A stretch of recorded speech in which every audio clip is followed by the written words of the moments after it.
Κυρίες και κύριοι, καλησπέρα. Είμαι ο Φίβος Κλαβδιανός και μαζί με τον Ιάσονα Σχοινά Παπαδόπουλο και τον Κυριάκο Δημάγγελο σας καλωσορίζουμε στο 8ο επεισόδιο της Αόρατης Πόλης. Στη σημερινή μας εκπομπή αποφασίσαμε να μιλήσουμε για τη χρήση της κάναβης. Ένα θέμα που έχει κατά καιρούς διχάσει την κοινή γνώμη και έχει προκαλέσει έντονες πολιτικές αντιπαραθέσεις. Οι μύθοι που υπάρχουν γύρω από τη χρήση της είναι πάρα πολλοί. Το σίγουρο όμως είναι πως όλο και περισσότερες χώρες προστίθενται στον κατάλογο που χρησιμοποιούν την κάναβη, είτε μιλάμε για εφορική, είτε για φαρμακευτική, είτε για βιομηχανική. Ας μείνουμε πάντως στο δεύτερο σκέλος και να πούμε στον κόσμο ότι μέσα από την έρευνα που κάναμε καταλάβαμε πως η φαρμακευτική κάναβη εντάσσεται πλέον από όλο και περισσότερα κράτη στη θεραπεία αρκετών ασθενειών. Μεταξύ αυτών ορισμένες μορφές καρκίνου και κάποιες σπάνιες μορφές επιληψίας σε παιδιά και ενήλικες, ενώ ενδείκνυται για την πρόληψη και την αντιμετώπιση ναυτίας και μετών λόγω των χημειοθεραπείων.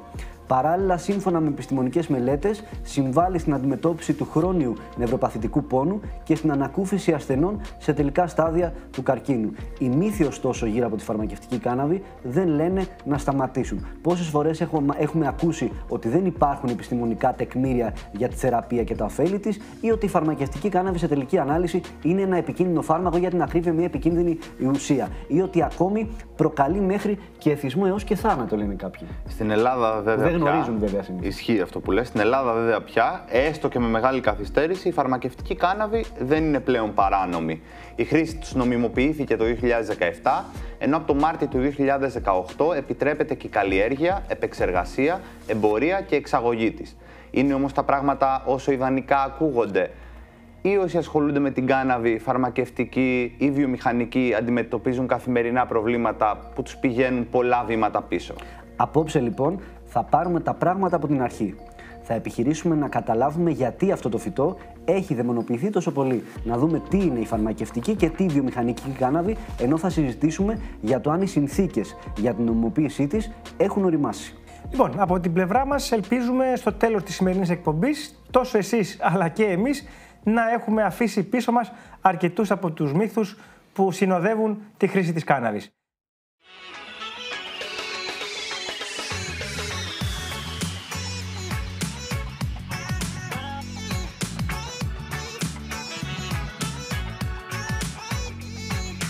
Το όνομά σας ταυτίζεται με το ζήτημα της κάναβης. Μπορείτε να μας πείτε πώς ξεκινάτε να ασχολείστε με αυτό το θέμα? Καλησπέρα και από πλευράς μου και ευχαριστώ. Καλά το είπες. Να μιλάω στον ελληνικό. Καλύτερα στον ελληνικό. Καλά το είπες. Ήρθα το 16 και χωρίς να το καταλάβω κάπως ταυτίστηκε το όνομά μου με την κάναβη. Είναι νομίζω λογικό για μια χώρα η οποία είναι τόσο αρνητική και αποσιωπεί τα πάντα γύρω από την κάναβη, όταν έχετε μια κυβέρνηση και θέλει να φέρει την κάναβη στο προσκήνιο και να την κάνει πρωταγωνιστή στην ανάπτυξη και στα δικαιώματα, να όποιος το προωθήσει και όποιος τρέξει αυτό το νόμο, να πω, αυτή την κατάσταση, ή όποια, να γινόταν γνωστή και γνωστός. Και μάλιστα να ταυτίζεται με αυτό. Καλό ή κακό δεν ξέρω. Δεν πολύ είναι καλό αυτό φυσικά, να σε ταυτίζουν με ένα πράγμα, αλλά έτσι είναι μάλλον η ζωή. Εσύ πώς αρχίζεις να ασχολείσαι όμως με το ζήτημα της κάναβης, να το μελετάς, να το ψάχνεις? Από το 12, να το πω έτσι, τουλάχιστον που θα συμφωνεί όλος ο κόσμος, είχε φανεί το ζήτημα της πορείας των πραγμάτων. Από την μία αυτοί που κυβερνούσαν τόσες δεκαετίες το πήγαιναν από το κακό στο χειρότερο, οδήγησαν σε χρεοκοπία τη χώρα και μία εναλλακτική λύση φαινόταν έβγαινε, ήταν ο Αλέξης ο Τσίπρας που μίλαγε στο όνομα του ΣΥΡΙΖΑ. Ως μέλος και εγώ του ΣΥΡΙΖΑ κτλ. Σχεδίαζα με το μυαλό μου, χωρίς να μου πήγε κανένας φυσικά, όπως κάνει όπως θέλει ο καθένας, και σχεδίαζα τι θα μπορούσαμε να κάνουμε άμεσα ως κυβέρνηση. Όχι σκεπτόμενος τον σοσιαλισμό. Ο σοσιαλισμός θέλει πλούτο που θα μοιραστεί. Εμείς ήμασταν σε χρεοκοπία. Άρα σκεφτόμουν τι είναι που μπορεί να μπει μπροστά ως ανάπτυξη. Εμείς είχαμε και μία αντίληψη για την ανάπτυξη, δίκαιη ανάπτυξη, οπότε ένα από τα σχέδια ή όπως λέμε project που δούλευα στο μυαλό μου και σκεφτόμουν ότι θα μπορούσε μια χώρα να τα προωθήσει, ήταν η κάναβη. Η βιομηχανική κάναβη και η φαρμακευτική κάναβη.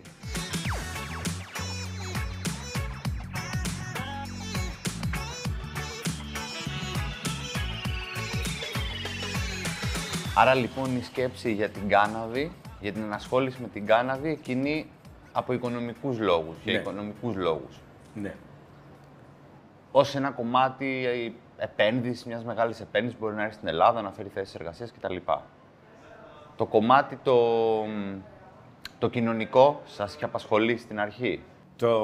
Επειδή έχω καταλάβει ότι το οικονομικό σε αυτή τη χώρα, το κοινωνικό μάλλον, σε αυτή τη χώρα αργεί πάρα πολύ αν δεν κουβαλάει κάτι οικονομικά, τα έβαλα ταυτόχρονα. Δηλαδή έλεγα το εξής, ζητήματα δικαιώματος, ζητήματα οικονομικής ανάπτυξης και ζητήματα κερδοφορίας του κράτους.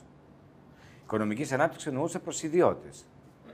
Λοιπόν, αυτά τα τρία, βάζοντας και τη λογική ότι χτυπάγαμε και το μαύρο χρήμα που κυκλοφορούσε γύρω από αυτό το προϊόν, νομίζω ότι ήταν στον πυρήνα της σκέψης μιας κυβέρνησης η οποία θέλει να απαλλαγεί από το παρελθόν των προηγούμενων κυβερνήσεων, οι οποίοι μέσα στη διαφθορά και στην ανικανότητα να κάνουν κάτι αναπτυξιακό για όλη την κοινωνία, οδηγηθήκαμε στην χρεοκοπία, επαναλαμβάνω. Οπότε, αν θέλεις ανάπτυξη και θέλεις να βάλεις ένα προϊόν το οποίο διώκεται, πρέπει να κάνεις μια σοβαρή δουλειά, ώστε όταν θα γίνει νόμιμο, να μπορέσει να επηρεάσει την κοινωνία θετικά.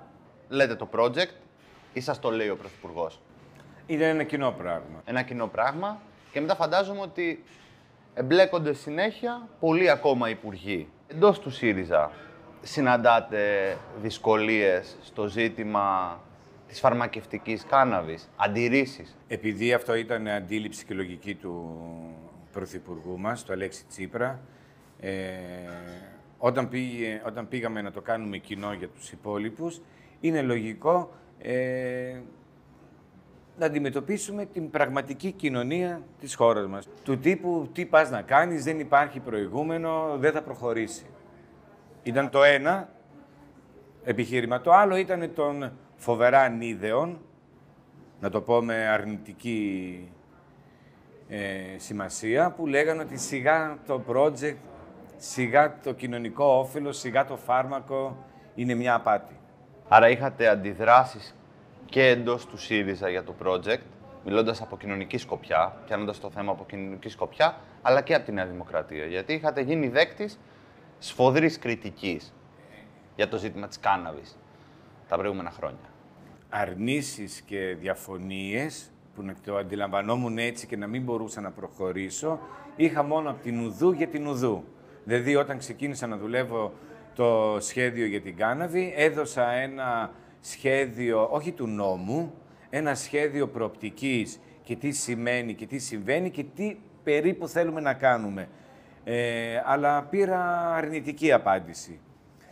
Από τον χώρο του ΣΥΡΙΖΑ, θα μπορούσαμε να πούμε ότι έχουμε εκείνη την περίοδο τον ΣΥΡΙΖΑ που είναι κυβέρνηση και τον ΣΥΡΙΖΑ που είναι κόμμα που δυσκολεύεται να αντιληφθεί ότι είναι και κυβέρνηση. Εμένα, να πω την αλήθεια, επειδή είχα αναλάβει ένα συγκεκριμένο πόστο, δεν με διέφερε γενικά ο ΣΥΡΙΖΑ. Με διέφερε ο ΣΥΡΙΖΑ ως κυβέρνηση. Εκεί απολογούμουνα. Οπότε εκεί πέρα, όπως και κάθε κυβέρνηση, νομίζω, όχι μονάχα η δικιά μας, άμα πει ο Πρωθυπουργός ότι θέλει κάτι και τεκμηριώσει γιατί το θέλει, όλα σιγά σιγά υποχωρούν, όλα τα δύσκολα. Στη Νέα Δημοκρατία δεν ήταν όλοι επί της ουσίας με μία άποψη ενιαία, είχαν διαφορετικές απόψεις και φάνηκε. Φάνηκε δηλαδή σήμερα που αναλάβαν να προχωρήσουν το project του ΣΥΡΙΖΑ, κάποιοι βγήκαν και επέμεναν ότι δεν πρέπει. Ενώ κάποιοι το υιοθέτησαν όταν μάθανε και ελέγξανε και μελετήσανε τι συμβαίνει.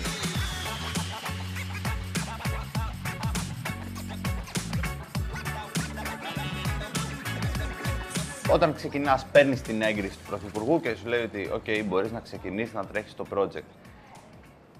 Τι δυσκολίες αντιμετώπισες? Υπήρχε ένα θεσμικό πλαίσιο, υπήρχαν κάποια πράγματα πάνω στα οποία πάτησες? Δεν υπήρχε τίποτα. Από το μηδέν? Από το μηδέν.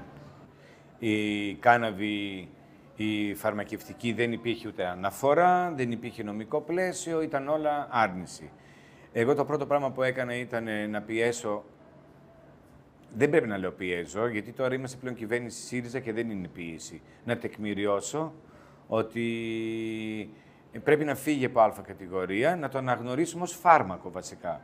Οπότε όλη η αρχή έγινε που βγήκε μία ανακοίνωση που λέει ότι η κάναβη πάει κατηγορία Β και αναγνωρίζεται ως φάρμακο. Άρα από τη στιγμή που αναγνωρίζεται ως φάρμακο, εγώ είπα να το αντιμετωπίσουμε ως φάρμακο. Δηλαδή, κοινωνικό όφελος και οικονομικό όφελος. Αυτό ήταν η αρχή. Πόσους μήνες σου πήρε αυτό? Αυτό ήταν η αρχή. Λοιπόν, η αρχή ήταν ένα μικρό χρονικό.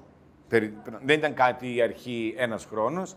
Αμέσως εμφανίστηκαν οι δυσκολίες. Οι πρώτες δυσκολίες ήταν στο ίδιο το κράτος, στους οργανισμούς και στις υπηρεσίες, οι οποίοι οφείλουν να υπερασπίζονται το υφιστάμενο.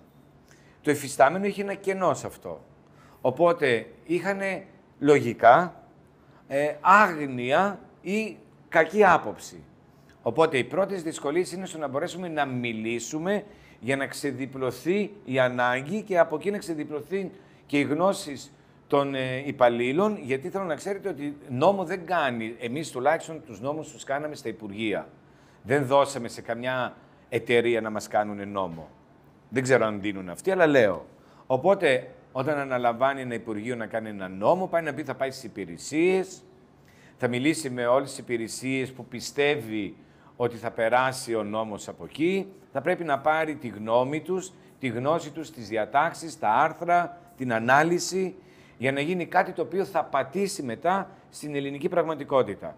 Οπότε, θέλω λίγο να καταλάβετε ότι δεν υπήρχε κάτι και το δημιουργήσαμε.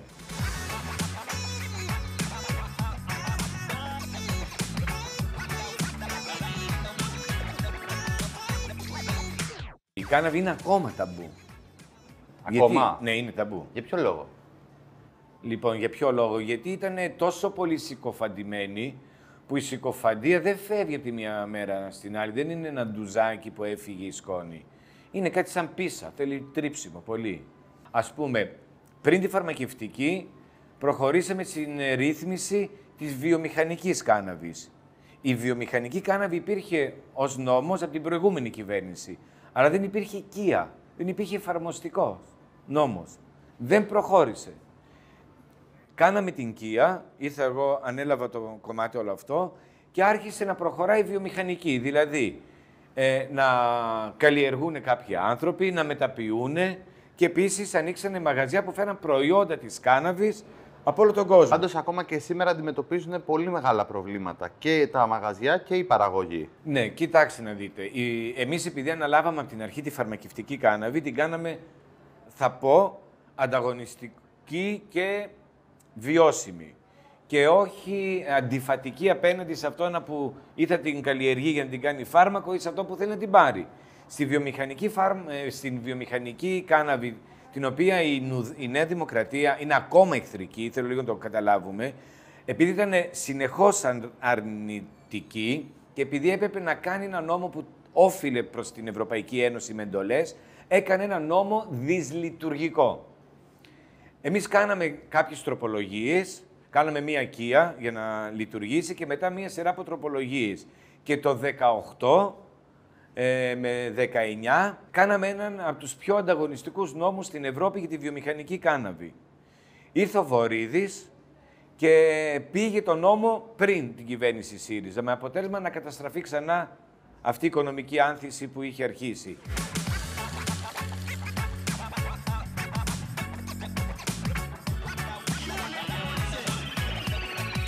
Βιομηχανική κάναβη τη λέμε έτσι, γιατί δεν έχει καθόλου εφορική ιδιότητα. Δεν μαστουρώνεις, να πω αυτή την απαγορευμένη λέξη. Δηλαδή, για αυτούς που θέλουν να μαστουρώσουν, η βιομηχανική κάναβη είναι ένα έσχος. Έπρεπε να γίνουν κάποιες ρυθμίσεις που δεν τις προλάβαμε. Επίσης, έπρεπε να γίνουν ρυθμίσεις που όχι δεν τις προλάβαμε.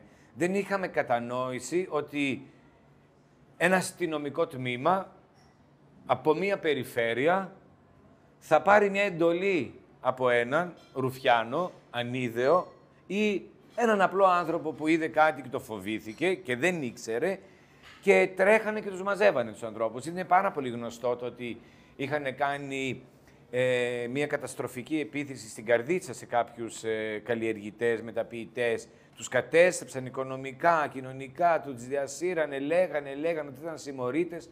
Οι άνθρωποι δεν ήταν απολύτως τίποτα, δεν είχαν τίποτα από ναρκωτικά, δικαιώθηκαν μετά, αλλά καταστράφηκαν. Τέτοια πράγματα γίνανε και γίνονται. Επίσης, επιτίθονται στα μαγαζιά της βιομηχανικής κάναβης, γιατί μπορεί να έχουν ανακαλύψει ένα προϊόν που έχει THC, το οποίο όμως THC είναι η δραστική ουσία της κάναβης για την εφορικότητα, να πούμε έτσι, η οποία όμως επιτρέπεται, 0,2. Θέλω να πω όμως επίσης ότι ποινικοποιούν και το 0,3 και το 0,4. 0,3, 0,4 και όλα αυτά τα 0 που λέω είναι ποσοστό επί του 100 στο THC, στην τετραεδροκαναβινόλη, στην ουσία αυτή που έχει κάναβη για να μαστουρώνεις, είπαμε, ή για να γίνεται φάρμακο. Λοιπόν, η βιομηχανική κάναβη, όσοι και να φάμε και να πιούμε και να καπνίσουμε και δεν ξέρω τι να την κάνουμε, δεν σε μαστουρώνει.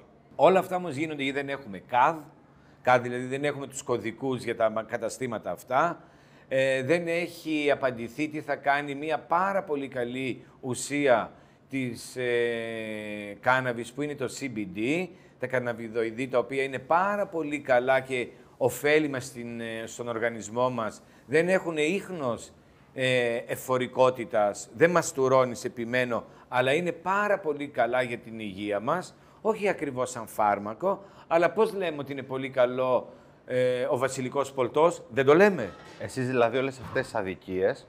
Ναι, δεν καταφέραμε τις... Οκ, δεν καταφέρατε την πρώτη φορά. Δεν προλάβαμε.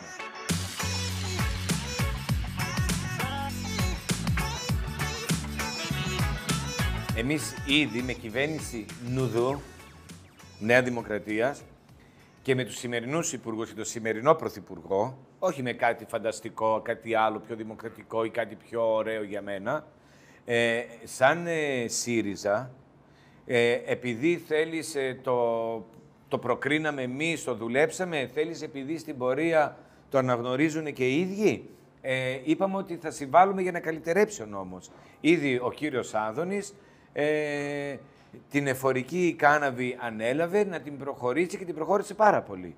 Με την δικιά μας συμβολή. Δηλαδή εμείς δεν κάτσαμε απέναντι στον κύριο Άδωνη. Το στηρίξαμε. Είναι λίγο αντιφατικό τώρα αυτό που μου λέτε. Να σας ακούω να λέτε ο κύριος Άδωνης, ναι, εφορική κάναβη και ΣΥΡΙΖΑ με Νέα Δημοκρατία προχωράνε μαζί για ένα θέμα. Πρόσεξε. Τέτοιο. Θα σου πω. Η εφορική κάναβη δεν είναι θεμιτή ούτε για τον ανοιχτόμυαλο κύριο Άδωνη. Ανοιχτόμυαλος. Το κρατάω και αυτό. Είναι ένας άνθρωπος ο οποίος λέει θα αναλάβω τη φαρμακευτική κάναβη και θα τεκμηριώνω για αυτήν και θα κάνω τροπολογίες και θα κάνω και τον νόμο καλύτερο και θα βρεθώ με τον αντίπαλο που τον έβριζα και τον συχτήριζα και θα τα κάνω όλα καλά. Πώς άλλο να τον πεις. Όχι, είχε ένα ενδιαφέρον να πούμε. Ανοιχτόμυαλος. Ένα μέλος του ΣΥΡΙΖΑ για τον Άδωνη Γεωργιάδη. Ναι, το λέω, γιατί να μην το πω.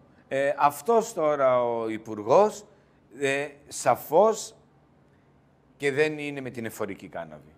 Με την εφορική κάναβη είναι τα πιο φιλελεύθερα άτομα αυτού του πλανήτη, άρα σε αυτή τη χώρα η κάναβη, η εφορική, η ψυχαγωγική, η κάναβη για τους ενήλικους, είναι ένα αίτημα φιλελεύθερο, ακουμπάει απάνω στο δικαίωμα της αυτοδιάθεσης του ανθρώπου, στην κατανόηση και στο δικαίωμα στην μέθη, άρα στην εφορικότητα, και αυτό το πράγμα στην Ελλάδα τους περισσότερους φιλελεύθερους κοινωνικούς νόμους τους φέρνει αριστερά ή παλεύει το κίνημα και πιέζει μια κυβέρνηση.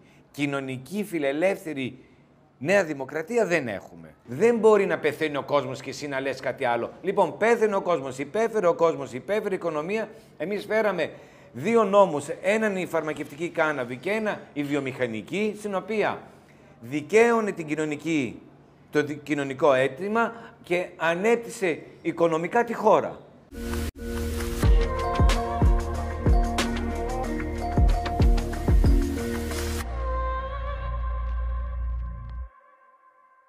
Και την επόμενη τετραετία, πιθανώς η χώρα να αντιμετωπίζει πολύ σημαντικά προβλήματα. Ναι.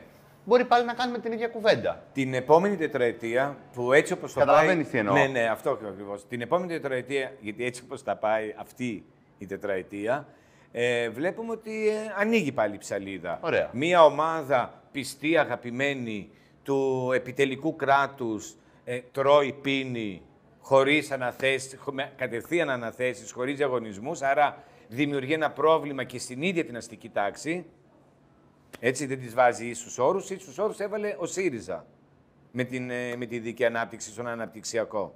Λοιπόν, οπότε όταν έχεις μια χώρα η οποία οδηγείται πάλι σε μια κρίση οικονομική για ένα μεγάλο κομμάτι της ελληνικής κοινωνίας, το μικρό κομμάτι θα υποφεληθεί. Οκ, με εμάς θα ξαναρθεί η λογική να κυβερνήσουμε για όλους, αφού πήραμε την πλειοψηφία. Για όλους. Άρα για όλους, πλέον το ζήτημα της φαρμακευτικής κάναβης το έχουμε προχωρήσει μαζί με τη Νέα Δημοκρατία. Το ίδιο θα γίνει και της βιομηχανικής. Άρα για μια επόμενη κοινωνία ψιλοκατεστραμμένη και μια οικονομία διαλυμένη, 2-3 πράγματα τα έχουμε κάνει.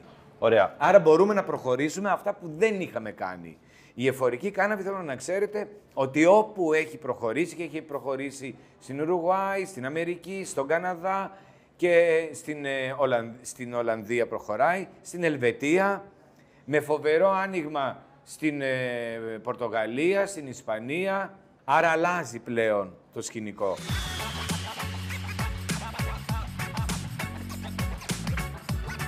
Τι λεφτά μπορεί να δώσουν αυτά τα project στο άμεσο μέλλον στην Ελλάδα?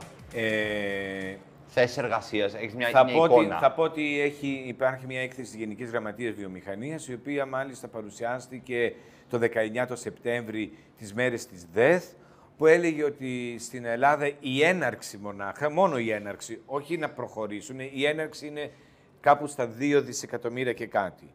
Η έναρξη, θέλω να ξέρετε πάντα, για ένα βιομηχανικό project, είναι πάντα ένα πράγμα κάτω από το 10% της ανάπτυξής του. Άρα θέλω να καταλάβετε ότι μιλάμε για πολλά δισεκατομμύρια αν προχωρήσει όλος ο κύκλος εργασιών. Γιατί η φαρμακευτική κάναβη δεν είναι μονάχα το εργοστάσιο που θα μεταποιήσει την καλλιέργεια που γίνεται εκεί έξω. Όχι. Είναι ένας κύκλος πάνω από 40 επαγγέλματα γύρω από αυτό. Που συνδέονται με αυτό. Άρα μιλάμε για μια ανάπτυξη που μιλάει για δισεκατομμύρια, όχι εκατομμύρια. Η Αμερική πλέον νομιμοποιεί την εφορική κάναβη. Ξέρετε ποιο είναι το πρώτο καλό που έχουν συναντήσει? Το πρώτο πράγμα που είδανε και στον Καναδά, που το κάνανε και στην Αμερική. Μείωση της εξαρτήσεις.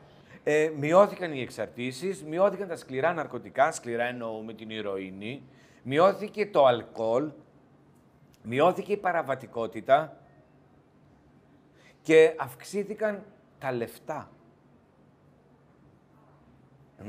Κακό πράγμα. Τα λεφτά προς το κράτος και την κοινωνία. Η μετατόπιση αυτή τη στιγμή είναι μόνο για τη φαρμακευτική, γιατί δεν μπορούν να αντιμετωπίσουν τους δεκάδες χιλιάδες ασθενείς που με έναν τρόπο ΑΒ βρίσκουν και παίρνουν παράνομα το φάρμακό τους, γιατί ξέρουν ότι συνταγματικά είναι υποχρεωμένη η πολιτεία να σου δώσει το φάρμακό σου. Και αυτή τη στιγμή δεν τους το δίνουν. Άρα, πολλοί άνθρωποι που ψηφίζουν Νέα Δημοκρατία, όπως ψηφίζουν και ΚΚΕ και ΣΥΡΙΖΑ και ΚΙΝΑΛ, και να πω και τα άλλα τα κόμματα, ναι, είναι δυστυχώς ασθενείς και ψάχνουν το φάρμακό τους. Άρα επηρεάζουν τα κόμματά τους. Παρ' όλα αυτά επιμένω, η Νέα Δημοκρατία είναι ένα συντηρητικό κόμμα, όπως ζορίζεται με το γάμο των ομοφυλόφιλων. Αλλά με ανοιχτόμυαλο στους υπουργούς, όπως μας είπατε πριν. Ναι. Επιμένετε ακόμα? Ναι, επιμένω ότι μπορεί να υπάρχουν ανοιχτόμυαλοι, αλλά δεν μπορούν να κάνουν κάτι όταν έχουν έναν δυσκίνητο ή ένα συντηρητικό πρωθυπουργό. Κάθε κυβέρνηση έχει τους καλούς και τους κακούς του, αλλά κρίνεται για το σύνολό του και τον πρωθυπουργό του. Αυτή η κυβέρνηση είναι συντηρητική. Δεν θα δούμε ποτέ εφορική κάναβη, και όπως και γάμο ομοφυλόφιλων και υιοθέτηση παιδιών. Το πιστεύω, εγώ προτιμώ να κάνω λάθος. Πάει να πει ότι πάει καλά το κοινωνικό.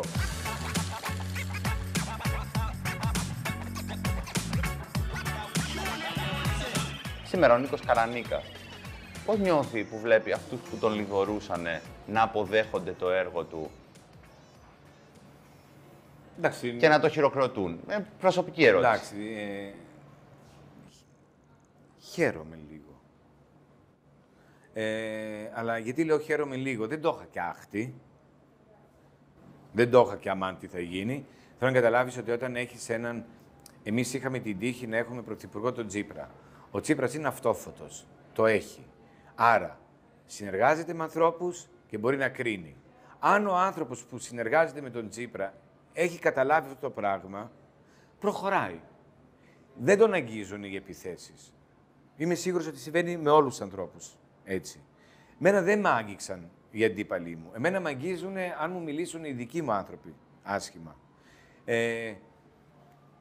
Μπορεί και αυτό να μην με αγγίξει, αν καταλάβω ότι με λιδωρούν αδίκως. Έτσι. Αλλά μέχρι εκεί. Εντάξει, δικαιώνεται, άρα ποιος, δεν δικαιώνομαι εγώ. Πολιτική του ΣΥΡΙΖΑ. Δικαιώνεται πρώτον ο ίδιος ο Τσίπρας. Και επιμένω και το λέω αυτό. Δεν το θέλαν όλοι αυτό το πράγμα. Ο Τσίπρας είχε αντίληψη.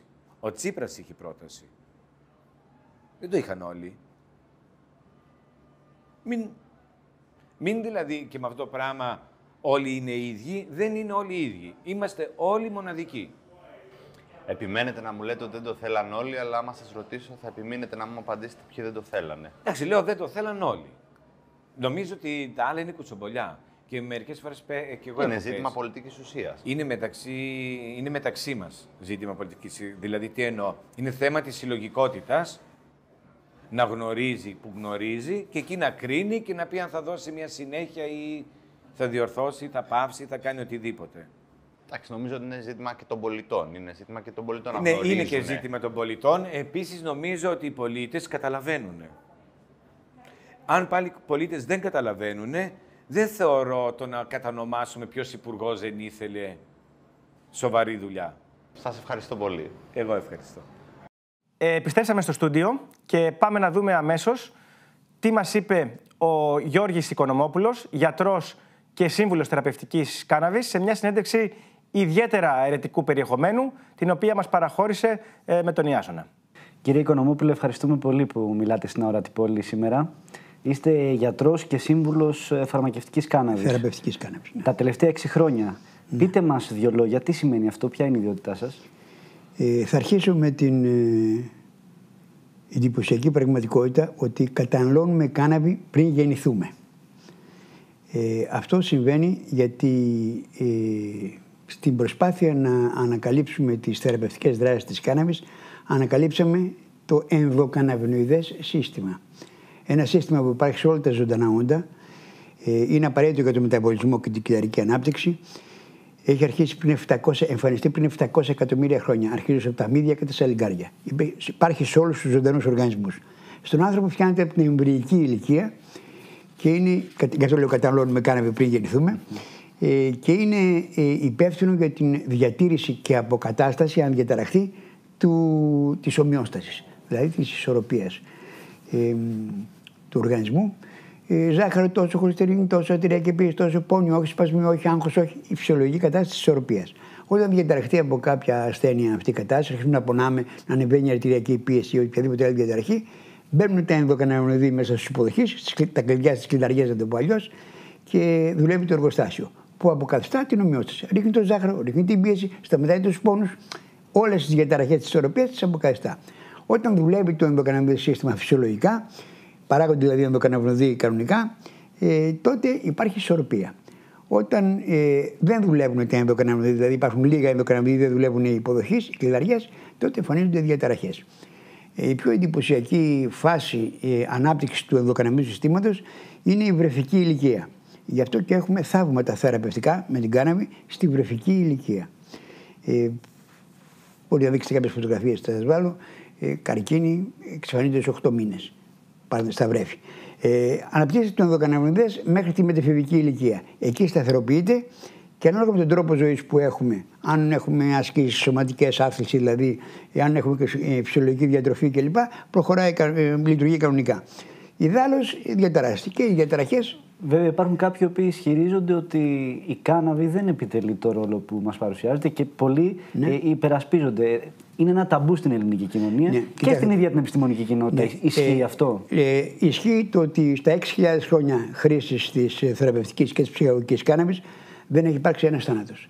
σε αντίθεση με τα νόμιμα όλα ψυχότροπα, όπως το αλκοόλ για παράδειγμα, το οποίο ξέρουμε όλες τις βλαβερές συνέπειες. Αυτό είναι ένα δείγμα της υποκρισίας που υπάρχει. Και η υποκρισία αυτή εκδηλώθηκε το 1936, όταν έγινε η απαγόρευσή της στις ΗΠΑ. Η οποία απαγόρευση έγινε 3 χρόνια μετά τη λήξη της πρώτης απαγόρευσης.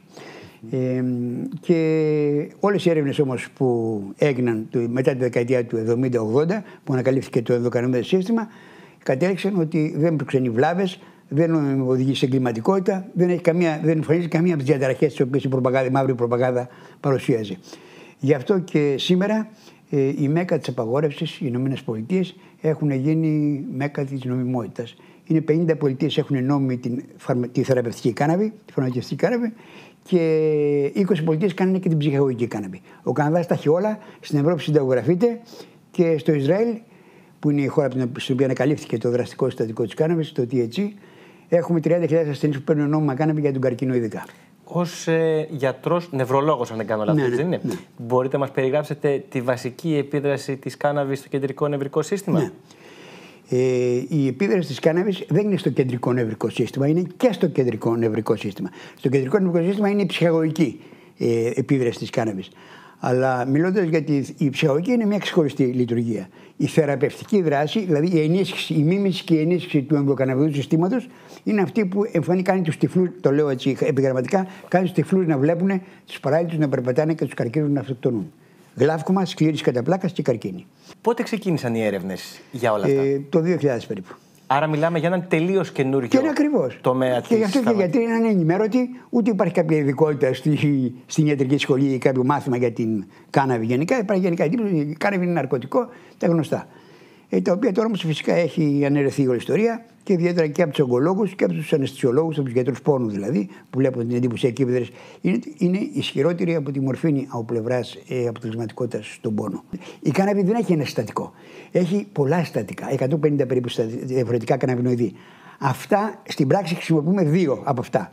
Το CBD, το οποίο είναι νόμο, καναβιδιόλη, το οποίο κυκλοφορεί νόμο και δεν έχει ψυχότροπη επίδραση αυτό. Δεν μαστουρώνει δηλαδή, δεν έχει τοξικότητα, δεν έχει παρενέργεια νεράκι, είναι σκέτο πρακτικά. Αλλά είναι το κατεξοχήν ενισχυτικό του ενδοκαναβινοειδού συστήματος. Αυτό καταστρέφει τα αίσμα που αποδομούν το ενδοκαναβινοειδές. Επιτρέπει δηλαδή στο δικό μας το αυτοθεραπευτικό σύστημα να είναι σε ανθοφορία, να το πω έτσι μόνιμη. Το THC, το οποίο είναι το ψυχότροπο συστατικό, το χρησιμοποιούμε σε συγκεκριμένες παθήσεις. Σε καρκίνους, σε σκλήρες κατά πλάκας, παραλύσεις και σε έντονους πόνους. Βέβαια υπάρχει και διχογνωμία στην ίδια την επιστημονική κοινότητα. Δηλαδή μια μερίδα των συναδέλφων σας ισχυρίζεται ότι δεν έχει όλη αυτή την αποτελεσματικότητα που μας περιγράφεται. Δεν νομίζω ότι ισχυρίζεται κάποιος κάτι τέτοιο. Στο ίντερνετ να μπει, το γεγονός και μόνο στις ΗΠΑ, τη μέκα της απαγόρευσης, σήμερα 50 πολιτείες, όλες οι πολιτείες της Αμερικής έχουν νόμιμη την φαρμακευτική, τη θεραπευτική κάναβη, αυτό και μόνο είναι ενδεικτικό. Το κέντρο της απαγόρευσης και του πολέμου των ναρκωτικών μετατράπηκε σε κέντρο νομιμότητας. Στην Ελλάδα η συζήτηση που έχει ανοίξει στο δημόσιο διάλογο το τελευταίο διάστημα και σε σχέση με το προχώρημα της φαρμακευτικής κάναβης, εκτιμάται ότι είναι ένα βήμα προς τα μπρος το οποίο θα βοηθήσει την κατάσταση? Ο κ. Καρανίκας στο ΠΑΣΟΚ, στο ΣΥΡΙΖΑ είχε γίνει στόχος στο παρελθόν επιθέσεων ότι προωθεί τους μπάφους και τέτοια. Πριν από λίγους μήνες ο κ. Άδωνος Γεωργιάδης έδωσε τα εύσημα στον κύριο Καρανίκα και είπε ότι κάναμε λάθος όσον αφορά τη θεραπευτική κάναβη. Και πραγματικά είναι πολύ απλό. Αν μπείτε στο ίντερνετ, σε οποιαδήποτε θέμα, οποιαδήποτε διαταραχή βάλετε δίπλα κάναβης, θα δείτε ότι έχει αποτέλεσμα. Γιατί δεν είναι η κάναβης που δρά θεραπευτικά, εκτός από το THC, είναι το ενδοκαναβινοειδικό σύστημα το οποίο παίρνει πάνω του και έχει τα αποτελέσματα. Σε ποιες χώρες γίνονται αυτές οι μελέτες, ποια πανεπιστήμια πρωτοστατούν σε αυτή τη διερεύνηση αυτών των νέων? Οι Ηνωμένες Πολιτείες, Ισπανία, Ιταλία, Γαλλία λιγότερο και Αγγλία. Στη χώρα μας υπάρχει ενδιαφέρον του κοινού το τελευταίο διάστημα μεγαλύτερο? Εσείς ως επαγγελματίας τι βλέπετε? Ναι, υπάρχει. Υπάρχει και εγώ είχαμε βγει με διάφορους άλλους επιστήμονες από το 1982 και είχαμε διακηρύξει ότι κάναβη δεν είναι ναρκωτικό, είναι ποτέ θεραπευτικό. Το 1987 είχα βγει και είχα κάνει μια δημόσια χρήση κάναβης σε ένδειξη διαμαρτυρίας, γιατί κρατάτε την κάναβη προθάλαμο της ηρωίνης, όπου τελικά αθώωθηκα, διότι η ομάδα της κατηγορίας της πρώτης δίκης ήρθε στο εφετείο σε μάρτυρας υπεράσπισης. Πώς συνέβη αυτό? Είχαν αλλάξει τα πράγματα και ήταν πλέον εκτεθειμένος. Και γι' αυτό απενοχοποιήθηκε με την αρχή της μάρτυρας υπεράσπισης. ο κ. Μάριος Νικολινάκος, καθηγητής του Πανεπιστημίου. Επιστημονικά δηλαδή άλλαξε γνώμη. Ναι, η πραγματικότητα. Η επιστήμη. Άμα συλλογείτε τελείως το διαδίκτυο, απλώς δεν έχει έρθει ακόμα η πληροφορία. Έχει μείνει ένα βάρος της πλήσης εγκέφαλου που έχει υποστεί τόσα χρόνια ο ελληνικός λαός, ότι κάναβη είναι ναρκωτικό, είναι χορτάρι του διαβόλου. Και ξαφνικά το χορτάρι του διαβόλου μετατρέπεται σε ένα ίαμα θαυματουργό. Ναι, αυτό όμως είναι κάπως αυτόματη διαδικασία. Δηλαδή, συνήθως όλα τα φάρμακα. Και φαντάζομαι δεν είναι και πανάκια, έτσι. Ναι, αυτό θέλω να πω. Και παίρνει και χρόνος να ανακαλύψουμε ακριβώς τους μηχανισμούς τους. Ναι. Και... Μα η κάναβη έχει το μεγάλο πλεονέκτημα ότι δεν έχει παρενέργειες. Αυτό είναι το πιο σημαντικό.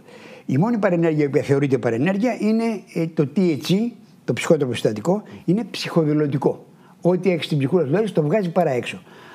Αν δεν ξέρει να το χειρίζεσαι, το άγχος θα το βγάλει πανικό. Αν έχει μια υποκρυπτόμενη ψύχωση, θα την εκδηλώσει πιο πολύ. Γι' αυτό και λένε ότι η κάναβη προκαλεί ψυχώσει. Το CBD είναι το αντιψυχωτικό φάρμακο. Το CBD το χρησιμοποιούμε σαν αντικαταστάτη ψυχοφάρμακα για τις ψυχώσεις. Να περάσουμε και σε αυτό. Η φαρμακευτική χρήση, λέτε εσείς, ισχυρίζεστε ότι όλο και πιο πολύ αποδεικνύεται ότι έχει πάρα πολύ έντονα ευεργετήματα σε μια σειρά από αρρώστιες. Μάλιστα, όχι μόνο καταπραϊντικά, αλλά και θεραπευτικά. Το κομμάτι της εφορικής κάναβης, της ψυχαγωγικής, κρύβει παγίδες, κρύβει εθισμό, κινδύνους, συνδέσεις με άλλα ναρκωτικά. Ό,τι κίνδυνοι αναφέρονται από την ψυχαγωγική κάναβη οφείλονται αποκλειστικά και μόνο στην απαγόρευση. Στην έλλειψη δηλαδή ποιότητας του προϊόντος, στην έλλειψη ελέγχου της ποιότητας του προϊόντος. Όταν τα παιδιά κάνουν χρήση από τις φούντες του δρόμου, για παράδειγμα, που είναι παράνομες, που δεν ξέρουμε τι έχουν μέσα, είναι φυσικό να εμφανίσουν διάφορες διαταραχές και από τις προσμίξεις που υπάρχουν, αλλά και από την άγνοια που έχουν. Διότι αν ένας έχει ψυχικά προβλήματα, να το πω έτσι, πολύ γενικά, και κάνει χρήση THC, ισχυρού THC, κάτι σκάνκας με φούντες, μπορεί να εκδηλώσει ένα προσωρινό ψυχωτικό επεισόδιο. Για μια μέρα, 2 μέρες ή 3 μέρες. Το οποίο αν αφαιθεί, περνάει μόνο του. Εάν δεν αφαιθεί και χρησιμοποιηθούν ψυχοφάρμακα, παρατείνεται. Μπορεί να επιδεινωθεί δηλαδή. Ναι. Το βασικό φάρμακο το οποίο χρησιμοποιούμε για αυτές τις διαταραχές, καναβινοειδές, είναι το CBD. Νομίζω ότι αυτό που πρέπει να δούμε περισσότερο είναι ποιες είναι οι έρευνες που θα μπορέσουν να φέρουν τη χρήση της φαρμακευτικής κάναβης περισσότερο στις θεραπείες. Γιατί υπάρχουν ακόμα πολλά να ρυθμιστούν, υποθέτω, η δοσολογία και όλα αυτά. Τα ερωτήματα είναι πολλά και από τον ίδιο τον κόσμο. Έτσι, δηλαδή δεν υπάρχει απόλυτη εμπιστοσύνη. Τη δεκαετία του 90 γίνανε 20.000 εργασίες ερευνητικές στις ΗΠΑ. Μόνο αυτό σας λέω. Δεκαετία του 90. Τώρα, μέσα σε 20 χρόνια, 30 χρόνια έχουν γίνει πολύ περισσότερες εργασίες. Εγώ έκανα έκδοση του βιβλίου αυτού εδώ, το Ίαμα Κάναβη, το 2014.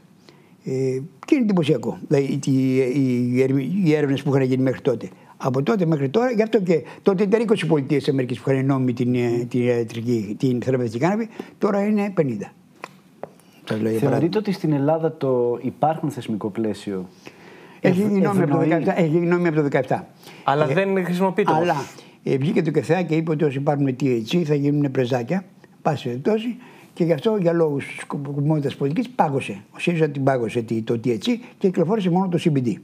Το οποίο είναι συμπλήρωμα διατροφής ουσιαστικά, γιατί δεν είναι καν ψυχότροπο, δεν έχει κάποια τοξική επίδραση. Τώρα από το 2017 και μετά έγινε και υποτίθεται επιτρέπεται συνταγογράφηση. Απλώς είχε έρθει το προϊόν, το Sativex, το οποίο επειδή είχε παγώσει, το παγώσανε, έμεινε στις αποθήκες, πέρασε η διορία του και τώρα δεν υπάρχει. Αλλά τυπικά θα αρχίσει γιατί έχουν γίνει ήδη καλλιέργειες, υπάρχουν καλλιέργειες για την θεραπευτική κάναβη, για THC δηλαδή, η Κορινθία και η Μακεδονία. Ισραήλ και Καναδάς. Είναι 2 χώρες που έχουν. Επενδυτικές χώρες. Ναι. Και είναι πολλά τα έσοδα, πάρα πολλά τα έσοδα. Το κέρδος. Γι' αυτό και ο κ. Άδωνης τα γύρισε.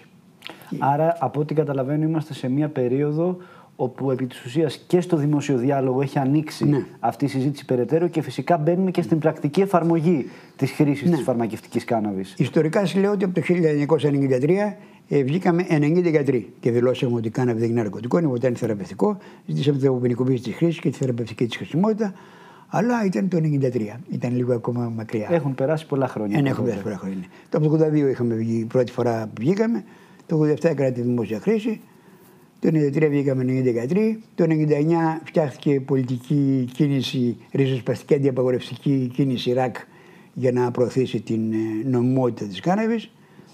Και αυτή είναι η ιστορία. Την βρίσκεται στο ίντερνετ, αν μπείτε. Βλέπετε συναδέλφους σας να πείθονται όλο και περισσότερο τα τελευταία χρόνια? Αναγνωρίζετε από τη πλειοψηφία των Ελλήνων γιατρών ως θεραπευτική? Η πλειοψηφία είναι κάτι σχετικό.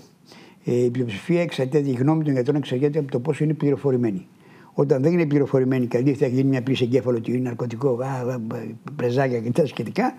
Φυσικό είναι, όσο περνάνε τα χρόνια όμως και ανοίγει πλέον η πληροφόρηση, όλο και περισσότεροι γιατροί πείθονται. Σας είπα, γιατί 90 γιατροί το 1993, τώρα είναι 193, να το πω έτσι, παραπάνω. Οι ογκολόγοι είναι ιδιαίτερα πληροφορημένοι από του ίδιους ασθενείς. Αν δεν έχουν λόγο απλά οι γιατροί, πώς θα πληροφορηθούν και θα ενημερωθούν και οι πολίτες? Γιατί ο ρόλος των γιατρών είναι πρώτα απ' όλα να μπορούν να πείθουν τους πολίτες. Γι' αυτό και τώρα φτιάχνεται Πανελλαδικός Σύλλογος Γιατρών για τη Θεραπευτική Κάναβη με θετικά αποτελέσματα. Άρα είμαστε στη διαδικασία του γίγνεσθε πλέον. Γιατί εντάξει, υπήρχα εγώ στην αρχή, κάποιοι άλλοι συνάδελφοι 90 που σας είπα μετά συνέχεια, τώρα όλο και περισσότερο. Πόσοι γιατροί περίπου θα συμμετάσχουν σε αυτό το. 24. Μέχρι τώρα είναι 24. Και σε τι φιλοδοξείτε, πού θέλετε να. Δεν φιλοδοξούμε τίποτα. Στην αλήθεια να αποκαλυφθεί η αλήθεια και να έχει εφαρμογή πρακτικά. Α πω δικό μου παράδειγμα.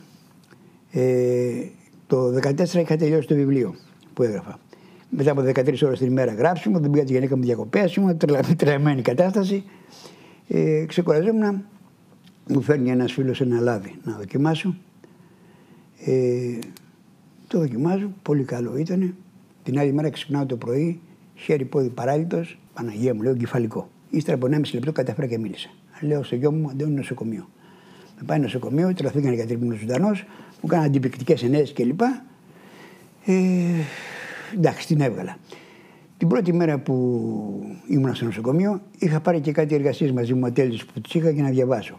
Μου πέφτει μία πώς η κάναβη προστατεύει από το εγκεφαλικό. Ας το διάλογο, λέω και το πετάω με αγανάκτηση. Την προηγούμενη μέρα είχα κάνει χρήση λάδι και ξύπνησα παράλληλα. Προστατεύει το εγκεφαλικό. Αλλά είχα αρχίσει να κουνάω τα δάχτυλα του χεριού μου, του αριστερού, του δεξιού. Μπαίνω δεύτερη μέρα, κούναγα το χέρι πιο καλά. Τρίτη μέρα ακόμα πιο καλά, μίλαγα κανονικά πλέον. Τέταρτη μέρα επέγραψα από το νοσοκομείο και έφυγα. Πήγα και έκανα κολύμπι. Όχι κανονικό, αλλά για να καταλάβετε την κατάσταση που ήμουν. Θαύμα. Θεωρείται θαύμα. Γύρισα το βράδυ σπίτι μου, λέω: δεν διαβάζω ξανά πάλι την εργασία που πέταξα με αγανάκτηση. Και έλεγε ότι η κάναβη δεν σε προστεύει το κεφαλικό για να μην το πάθεις. Όταν το πάθεις, πηχτικότητα αίματος που είχα, αρτηριακή πίεση που είχα, έγινε εμπολή, τελείωσε. Όταν το πάθεις, τότε σε σώζει. Τι κάνει? Φτιάχνει αμαγείωση. Φτιάχνει διαγγεία και αγγιώνει, αιματώνει τις περιοχές που δεν θα αγγιωνώσει, που από την εμπολή που είχαν κλείσει. Γι' αυτό και μίλησα στο 1,5 λεπτό και γι' αυτό, όπως με βλέπετε, είμαι μια χαρά τώρα, χωρίς κανένα άλλο φάρμακο. Αυτό είναι ένα μόνο από τα προσωπικά μου παράδειγμα. Ισχυρίζεστε δηλαδή ότι σας διόρθωσε τη λάβη του εγκεφαλικού? Ναι, έσωσε. Τώρα θέμα παράλυτος. Ευχαριστούμε πάρα πολύ, κύριε Οικονομόπουλε. Να είστε καλά. Γιώργης Οικονομόπουλος, γιατρός, σύμβουλος φαρμακευτικής κάναβης. Ευχαριστούμε και πάρα πολύ. Να είστε καλά.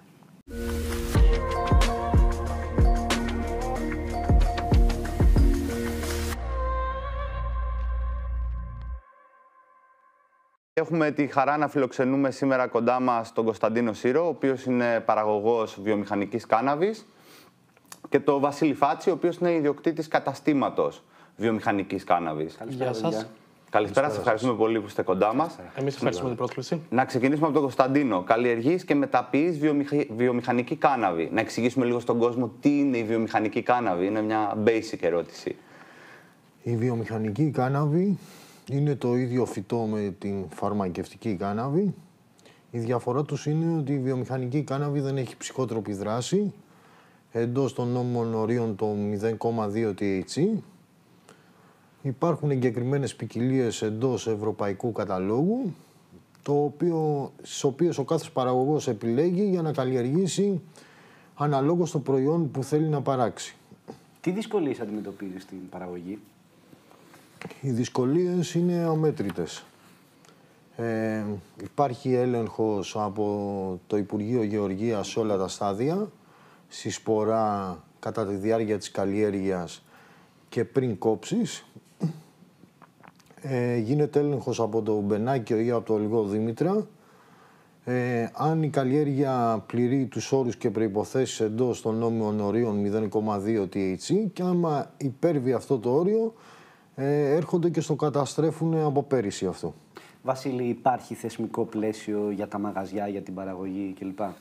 Όχι, δεν υπάρχει κάποιο θεσμικό πλαίσιο. Και γι' αυτό έχουμε δει να γίνονται απίστευτες γελοιότητες.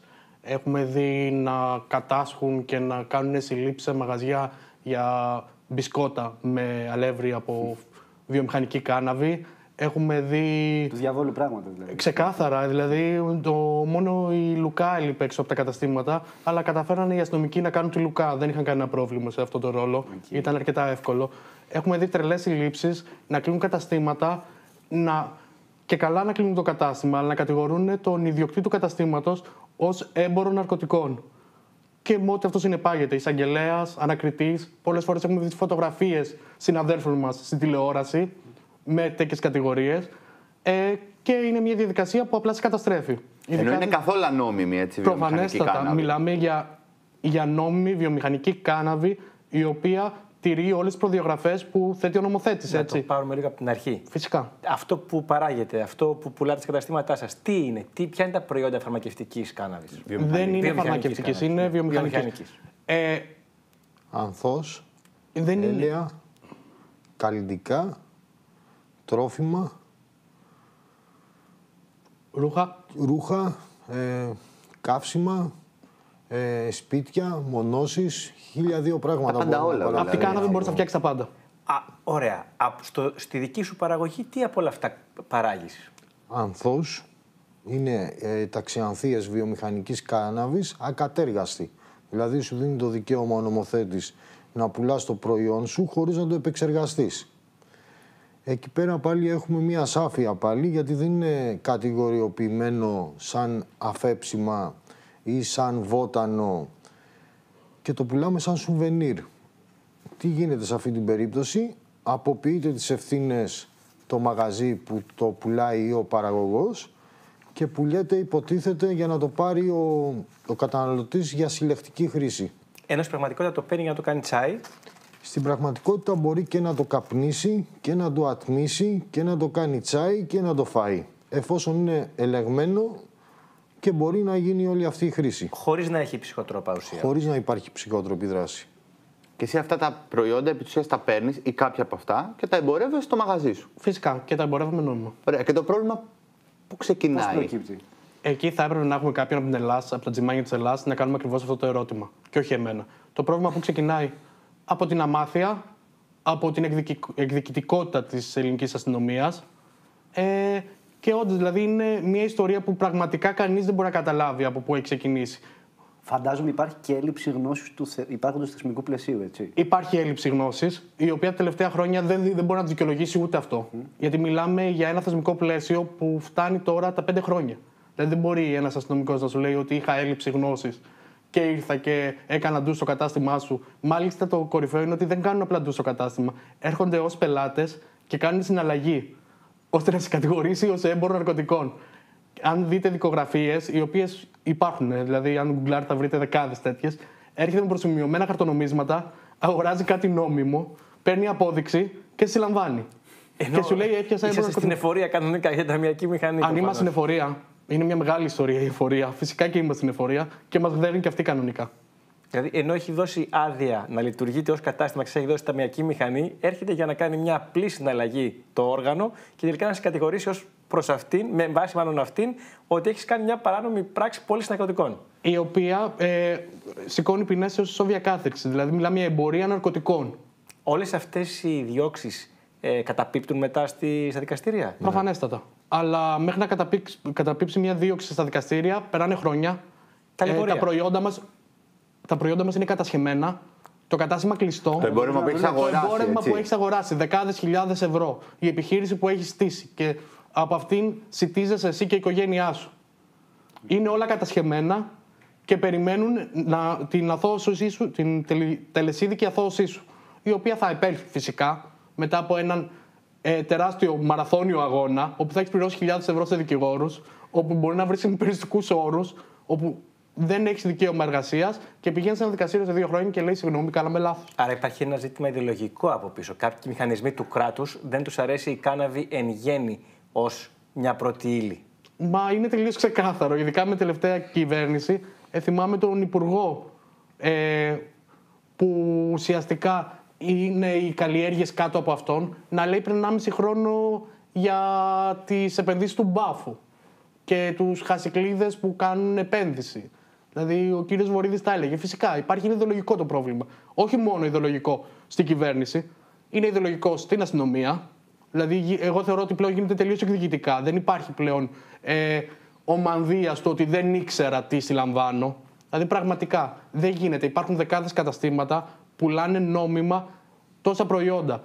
Ο άλλος έχει συλληφθεί στην Κρήτη γιατί είχε σκηνή από κάναβη.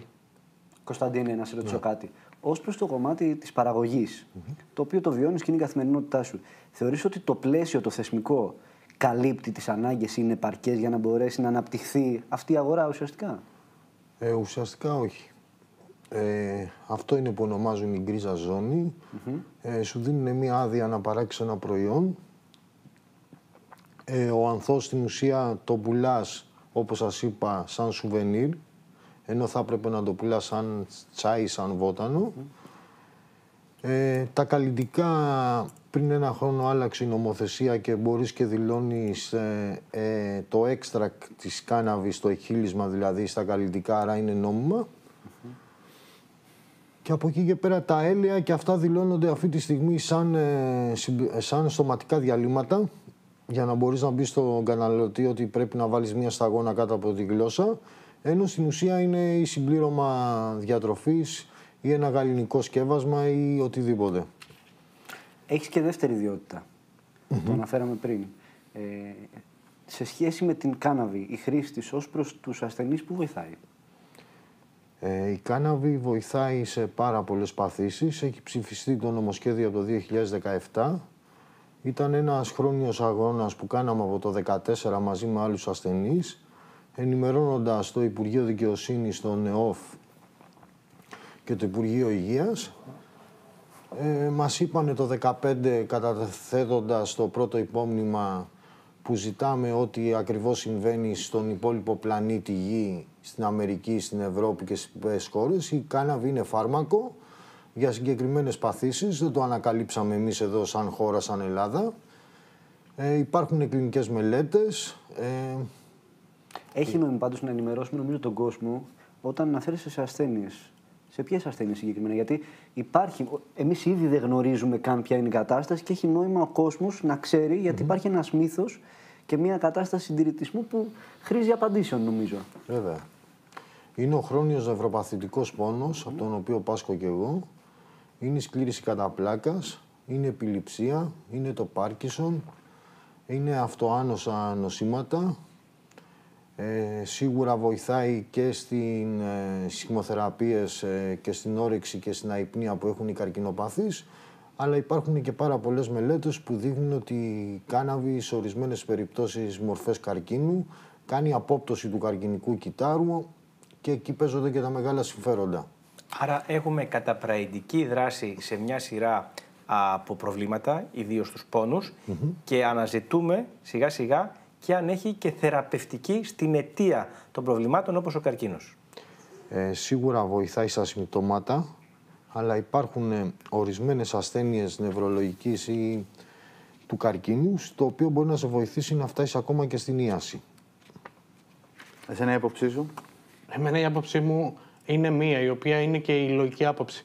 Πλήρης αποποινικοποίηση της κάναβης. Μιλάμε για ένα φυτό, το οποίο ονομάζουν ναρκωτικό, το οποίο δείχνουν δεκάδες έρευνες ότι άρα δεν και είναι. της ψυχαγωγικής. Και της ψυχαγωγικής, φυσικά. Μιλάμε για αποποινικοποίηση ενός φυτού που είναι τελείως ακίνδυνο. Ακόμα και για ψυχαγωγική κρίση. Ναι, γιατί είναι νόμιμο το τσιγάρο, είναι νόμιμο το αλκοόλ, είναι νόμιμη η καφεΐνη, είναι ναρκωτικά, είναι ξεκάθαρα ναρκωτικά και τα τρία αυτά. Και είναι παράνομη η κάναβη, η οποία παγκόσμια δεν θα βρείτε κανέναν θάνατο που να οφείλεται στη κάναβη. Κανέναν. Πώς απαντάς σε αυτούς που λένε ότι είναι ένα σκαλοπάτι για τα πιο σκληρά ναρκωτικά? Έχει αποδειχτεί αυτό. Δεν χρειάζεται να απαντήσω εγώ. Έχει απαντήσει αυτό η Ολλανδία, η Καλιφόρνια και άλλες πολιτείες στην Αμερική αλλά και στην Ευρώπη, όπου υπάρχει πλήρης αποποινικοποίηση της χρήσης κάναβης. Έχουν πέσει όλοι οι δείκτες των ναρκωτικών, των πραγματικών ναρκωτικών. Γιατί όταν λέμε ναρκωτικά είναι η ηρωίνη, είναι η κοκαίνη, είναι ψυχότροπα ναρκωτικά τα οποία αφήνουν βλάβες και έχει εθισμό.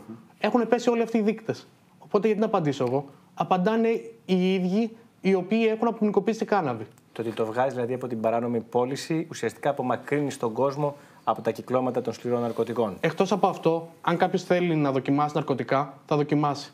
Αν εσύ έχεις νομοθετήσει και την κάναβη κάποιος μπορεί να τη βρει ελεύθερα και μη παράνομα, καταρχάς βγάζεις από την εικόνα τον ταλαβέρι, που είναι το πιο επικίνδυνο από όλα αυτά. Το να πρέπει κάποιος άνθρωπος που θέλει να πάρει είτε για την φαρμακευτική αξία της κάναβης, είτε ή ακόμα για την εφορική αξία της κάναβης, να πρέπει να πάει σε έναν έμπορο, ο οποίος πολύ πιθανόν να οπλοφορεί, να είναι επικίνδυνος, να κάνει μια παράνομη δουλειά, να κάνει μια παράνομη δοσοληψία. Για ποιο λόγο? Γιατί θέλει να καπνίσει κάναβη. Και στην τσέπη του να έχει πολλά άλλα διαφορετικά σκληρά ναρκωτικά. Τα οποία θέλει να προωθήσει. Προφανέστατα. Και εκτός από αυτό είναι και το πλαίσιο της οικονομικής ευεξίας μιας χώρας. Δηλαδή, αν αυτό το πράγμα φορολογούταν και δεν μιλούσαμε για μαύρα λεφτά, τα οποία μιλάμε για εκατομμύρια μαύρα λεφτά, όταν μιλάμε στην Ελλάδα. Αντί να κάνουν τσέπες από μια μαύρη τσέπη στην άλλη και να καταλήγουν εκεί που καταλήγουν, θα μπορούσαν να μπουν σε κανονική οικονομία αυτά τα λεφτά. Και μιλάμε για τζίρους, όταν μιλάμε για Αμερική, μιλάμε για δισεκατομμύρια. Η βιομηχανία της κάναβης αξίζει δισεκατομμύρια. Και εμείς εδώ καθόμαστε και συζητάμε αν μπορούμε να πουλήσουμε σκηνή κάναβης ή αν θα έρθει ο επόμενος αστυνομικούλης να μας κάνει σύλληψη. Το πήγε ένα βήμα παρακάτω. Συμφωνείς και εσείς στην άποψη αυτή περί απελευθέρωσης? Ναι, συμφωνώ και εγώ σε αυτό, γιατί στο νοσοκομείο που ήμουνα, όταν έλεγα στο γιατρό ότι πονάω, ερχόταν να σου κάνει ένα μορφωνούχο σκεύασμα για τον πόνο. Πριν έρθει η αναλγησία του μορφωνούχου σκευάσματος, έρχεται η εφορία και στο νοσοκομείο μέσα.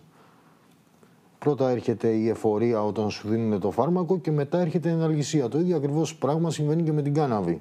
Επειδή έχει την εφορία, άρα παράλληλα και τις φαρμακευτικές ιδιότητες, εκεί γίνεται όλη η σύγχυση. Και συμφωνώ απόλυτα ότι όντως πρέπει να ρυθμιστεί και η εφορική χρήση, ώστε να γλιτώσουν και τα παιδιά μας από το παράνομο τον υπόκοσμο. Εκεί πέρα δοκιμάζουν και τα άλλα ναρκωτικά, γιατί κάποια στιγμή τους λέει ότι δεν έχουμε κάναβη, έχουμε κοκαίνη ή έχουμε οτιδήποτε. Ενώ όταν κάτι θα ήταν νόμιμο και θα πουλιόταν νόμιμα, δεν θα υπήρχαν όλα αυτά τα υπόλοιπα. Σε ποιες χώρες Ευρώπης αυτή τη στιγμή έχει απελευθερωθεί? Είναι περίπου στις 15 με 17 χώρες στην Ευρώπη. Στις 15 με 17. Περισσότερα από τη μισή Ευρωπαϊκή Ένωση. Ωραία, θα ξανακάνω το ίδιο ερώτημα που έκανε πριν ο Φίβος. Και για ποιο λόγο, κατά την άποψή σας, δεν έχει εφαρμοστεί από καμία κυβέρνηση τα τελευταία χρόνια? Δεν έχει φύγει το αξιόπινο της πράξης στο Υπουργείο Δικαιοσύνης, ώστε να μην έχει πρόβλημα ούτε η βιομηχανική κάναβη ούτε η φαρμακευτική κάναβη. Κάντε λίγο πιο συγκεκριμένο αυτό. Δεν έχει φύγει το αξιόπινο της πράξης όσον αφορά την κάναβη ή βιομηχανική ή φαρμακευτική, ώστε να μην έχει το δικαίωμα αστυνομικός να κάνει όλο αυτό το φάκελο δικογραφίας με σκοπό διακίνηση ναρκωτικών ουσιών που ανέφερε εδώ προηγουμένως ο φίλος μου, ο Βασίλης. Μισό λεπτάκι. Οι κυβερνήσεις για ποιο λόγο δεν αλλάζουν ενώ το θεσμικό πλαίσιο? Δηλαδή, οι κυβερνήσεις αλλάζουν εδώ και χρόνια στην Ευρώπη και στην Αμερική. Στην Ελλάδα. Στην Ελλάδα δεν αλλάζουν γιατί δεν θέλουν. Κάποιος θα μπορούσε να πει ότι είναι συντηρητισμός και ότι υπάρχει ένα... Είναι ζήτημα ιδεολειψίας, ας πούμε. Κατά την άποψή μου, όχι. Είναι συμφέροντα. Okay. Δηλαδή? Λοιπόν, στην παράνομη κάναβη, όπως σε όλα τα παράνομα πράγματα, υπάρχει ένα υπερκέρδος, το οποίο είναι τεράστιο. Όπου με αυτά γεμίσουν τσέπες αστυνομικών, δικαστικών, ακόμα και υπουργών. Οπότε, αν αυτό γίνει νόμιμο, κάποιοι θα χάσουν λεφτά. Κατά τη δικιά μου άποψη είναι αυτό. Το πιο απλό που βλέπεις θα θεωρείς ότι είναι ο συντηρητισμός. Όχι, δεν είναι θέμα συντηρητισμού. Είναι θέμα συμφερόντων. Είναι ξεκάθαρο. Υπάρχει μια παραοικονομία, όπως υπάρχει στην Ελλάδα σε πάρα πολλά πράγματα και είναι δηλαδή αστείο. Είμαστε ξεκάθαρα η Κολομβία της Ευρώπης. Δηλαδή το λέμε και γελάμε, αλλά είναι η αλήθεια. Είναι συμφέροντα. Γι' αυτό το λόγο, γιατί υπάρχουν αυτά τα συμφέροντα και κάποιες τσέπες πρέπει να γεμίσουν, κάποιοι άνθρωποι πρέπει να πάνε φυλακή γιατί καπνίζουν κάναβη και είναι γεμάτες φυλακές με χρήστες κάναβης, όπου όλο αυτό είναι ένα γρανάζι που δημιουργεί μια τεράστια οικονομία, γιατί δεν είναι μόνο το εμπόριο ως παράνομο της κάναβης. Υπάρχουν δικηγόροι που ταΐζονται γιατί πρέπει να πας σε ένα δικαστήριο, ακόμη και ένα αυτόφορα να πιάσουμε ένα τσιγάρο. Υπάρχουν αστυνομικοί που κάναν καλά τη δουλειά τους, που ήρθαν και συλλάβανε με ένα τσιγάρο γιατί έχεις κάποιο πόνο ή γιατί απλά θέλεις να περάσεις καλά, ρε παιδάκι μου. Γιατί πού είναι το κακό τόσο να περάσει καλά? Θες να περάσει καλά και δεν θέλεις να πιεις αλκοόλ, δεν θέλεις να σκοτωθείς στον δρόμο ούτε να σκοτώσεις κάποιον. Είτε σε μια φασαρία όπως δημιουργεί το αλκοόλ, είτε σε ένα αυτοκινητικό δυστύχημα. Δεν έχουμε βρει αυτοκινητικά δυστυχήματα με την κάναβη. Λοιπόν, θέλεις να περάσεις καλά. εσύ θέλεις να περάσει καλά, όλοι οι άλλοι δεν έχουν δημιουργήσει ένα γρανάζι και με ένα κύκλωμα τέτοιας οικονομίας και παραοικονομίας, όπου δεν του συμφέρει να την νομοποιήσουν. Εντάξει, τώρα δεν το ωρεοποιείς λίγο. Δηλαδή, λες αλκοόλ, ας πούμε, οδηγείς, τρακάρεις. Ναι. Και με την κάναβη, άμα πιεις, φαντάζομαι. Αν πιεις 2-3 τσιγάρα, μπορεί να είσαι. Αν πιεις κάναβη 2-3 τσιγάρα, θα παίξεις PlayStation και θα φας σοκολάτες. Μπορεί να οδηγείς όμως Όχι, και δεν θα πάλι. οδηγείς. Ωραία. Καταλαβαίνεις τι εννοώ. Ότι είναι αντίλογος. Πολύ πιθανό να το ωρεοποιώ και να λέω πράγματα τα οποία δεν ισχύουν. Δώσε μου, σε παρακαλώ, πόσα αυτοκινητιστικά δυστυχήματα έχουν γίνει από ανθρώπους που ήταν υποεπήρεια κάναβης. Κάναβης, δεν το ξέρω. Εννοείς ότι δεν κάνουν την απόπειρα να οδηγήσουν αμάξι. Δεν θα κάνει, εννοείται, δεν το επιλέγουν. Αλλά προφανώς δεν μπορεί να οδηγήσει ένας που έχει κάνει. Όχι, αλλά δεν. Γιατί μόνο αυτό το αρνητικό έχει το αλκοόλ, ότι γίνονται δυστυχήματα. Επειδή το ανέφερες πριν. Ανέφερα όμως ότι γίνονται και φασαρίες. Έχεις δει πολλούς που καπνίζουν κάναβη να μαλώνουν μεταξύ τους. Γιατί εγώ έχω δει μόνο ανθρώπους που είναι υπό την επίρρεια αλκοόλ να μαλώνουν μεταξύ τους. Υπό άλλων ουσιών. Αυτό είναι μια βάση. Η κάναβη ενώνει. Γελάς, περνάς καλά, μιλάει με φορική ξεκάθαρα χρήση, η οποία είναι η μικρότερη φυσικά σε αξία. Γιατί υπάρχει μια άλλη χρήση η οποία είναι πολύ σπουδαιότερη. Είναι η φαρμακευτική. Εκεί ήθελα να πάω. Υπάρχει η ίαση για πολλές ασθένειες. Δεν είναι μόνο ότι βοηθάει στο πόνο. Υπάρχουν δεκάδες έρευνες. Κωνσταντινέ, εκτιμάς ότι υπάρχει πρόοδος στην Ελλάδα τα τελευταία χρόνια αναφορικά με τη χρήση της φαρμακευτικής κάναβης και την πρόσβαση των ασθενών σε αυτή? Όχι. Δεν υπάρχει. Έχει μείνει στάσιμη η κατάσταση. Παρόλο που έχει υπάρξει θεσμικό πλαίσιο καινούριο. Από το 2017 κανένας ασθενής δεν έχει παραλάβει νομότυπα το φάρμακό του, το φαρμακείο, παρόλο που έχουν γίνει αιτήσεις και συνταγογραφήσεις από Έλληνες γιατρούς και έχουν καταδοθεί στα φαρμακεία των περιοχών τους. Δεν έχει παραλάβει κανένας νομότυπα το φάρμακό του όπως ορίζει ο νόμος. Υπάρχει νόμος ο οποίος... Άρα δεν τηρείται ο νόμος, αυτό λες? Υπάρχει και νόμος εφόσον το κράτος μας δεν είναι έτοιμο να διαθέσει, γιατί δεν έχουν παράξει ακόμα οι εταιρείες που έχουν λάβει τις άδειες φαρμακευτική κάναβη, άρα να παραδώσουν στα φαρμακεία. Υπάρχει ο νόμος της διασυνοριακής περίθαλψης ασθενών εντός Ευρωπαϊκής Ένωσης, το οποίο ορίζει ότι όταν ένας Ευρωπαίος πολίτης επιθυμεί να δοκιμάσει ένα φάρμακο που υπάρχει στην Ευρώπη, γιατί δεν έχει δει τα θετικά αποτελέσματα από το οποιοδήποτε φάρμακο, δεν μιλάω μόνο για την κάναβη, είναι δικαίωμά του να επιλέξει ποιο φάρμακο και να του το φέρουν. Να γίνει έκτακτη εισαγωγή φαρμάκου για τη συγκεκριμένο ασθενή ή για τη συγκεκριμένη ασθένεια, το οποίο ούτε αυτό τηρείται.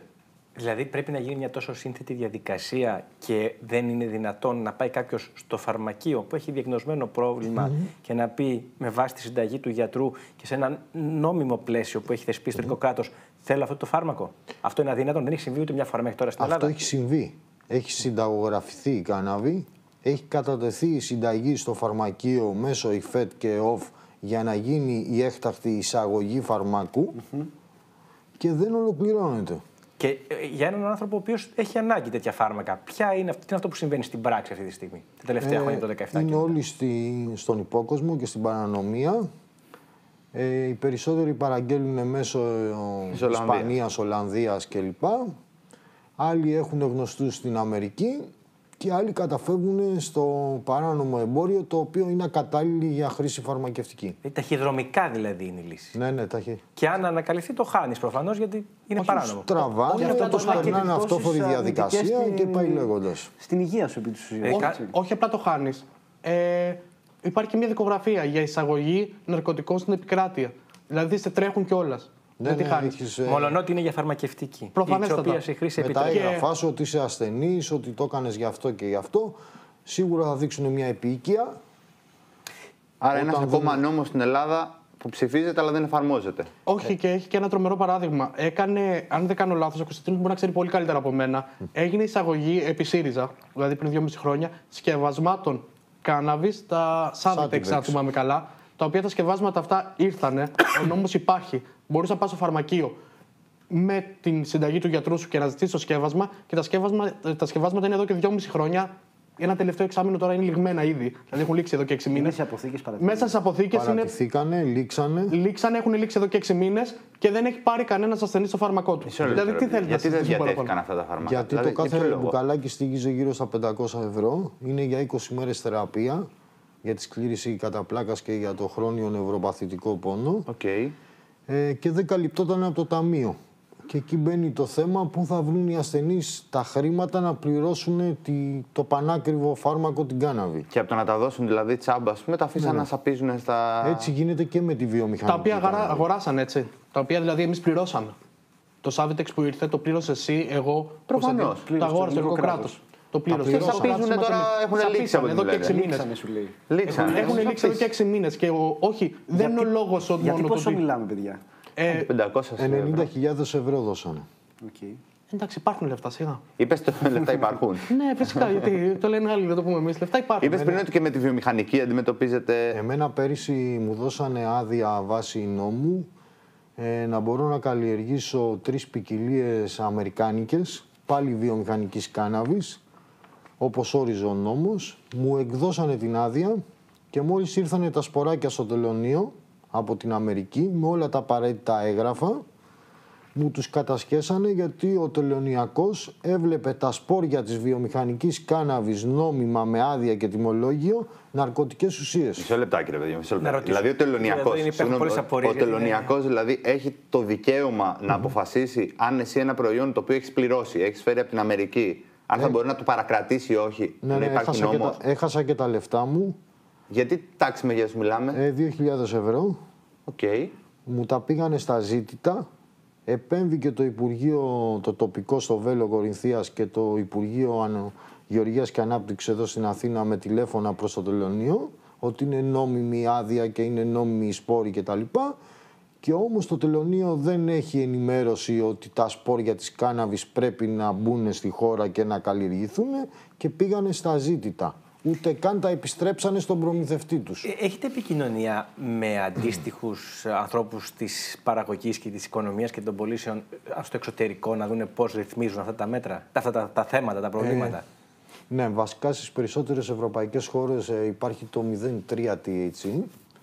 Στο 0,6 όπως ήταν επί ΣΥΡΙΖΑ, στο 0,6 αρχίζουν και βλέπουν αξιόπινη πράξη.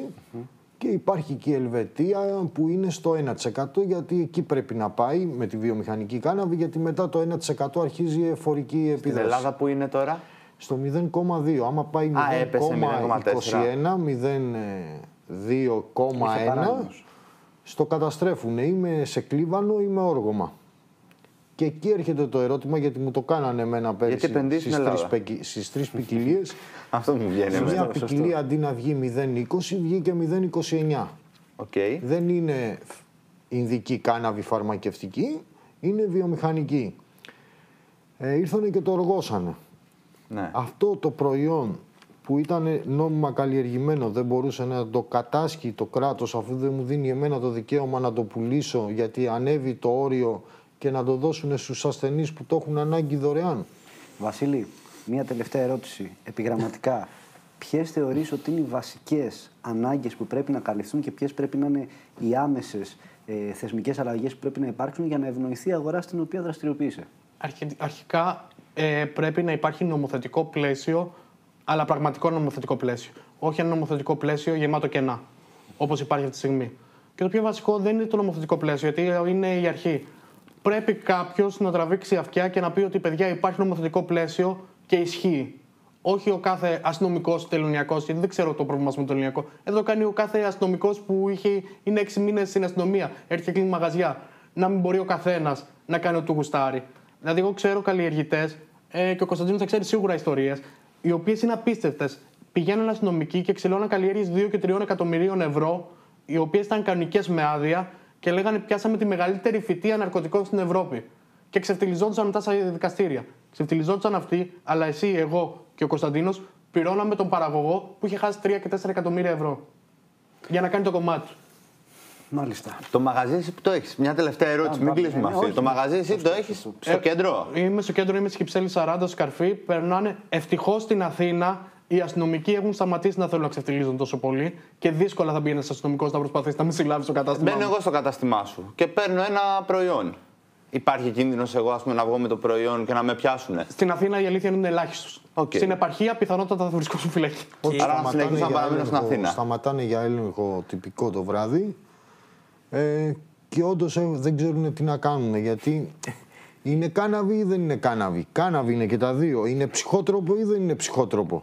Γι' αυτό πρέπει να έρθει η νομιμοποίηση, να μην ασχολείται πλέον η αστυνομία με την κάναβη και εκεί πάνω θα οριοθετήσει και συν 18 ή συν 21 την νόμιμη εφορική χρήση και δεν θα ασχολείται η αστυνομία πλέον πια με την κάναβη και θα ασχολείται με τα εγκλήματα. Άρα εσείς λέτε απελευθέρωση κάναβης και να εφαρμόσουν τον νόμο. Αυτό κατάλαβα. Πλήρης αποποινικοποίηση της κάναβης για 1 εκατομμύριο λόγους. Δεν μπορεί κανένας να βρεθεί και να μου πει με πραγματικά γεγονότα γιατί η κάναβη είναι παράνομη. Κανένας. Βασίλη Κωνσταντίνε, βάζουμε άνω τελεία γιατί νομίζω ότι αυτή η συζήτηση έχει πάρα πολύ ζουμιά ακόμη και εμείς σας δίνουμε το λόγο μας ότι αυτήν την κουβέντα θα τη συνεχίσουμε και την επόμενη χρονιά καλώς εχόντων των πραγμάτων. Προς το παρόν σας ευχαριστούμε πάρα πολύ. Να σε καλά. Να είσαι καλά, ελπίζω την επόμενη χρονιά να είμαστε με ένα τσιγάρο κάναβης εδώ και να τα λέμε. Καλή συνέχεια. Να είστε καλά, ευχαριστούμε.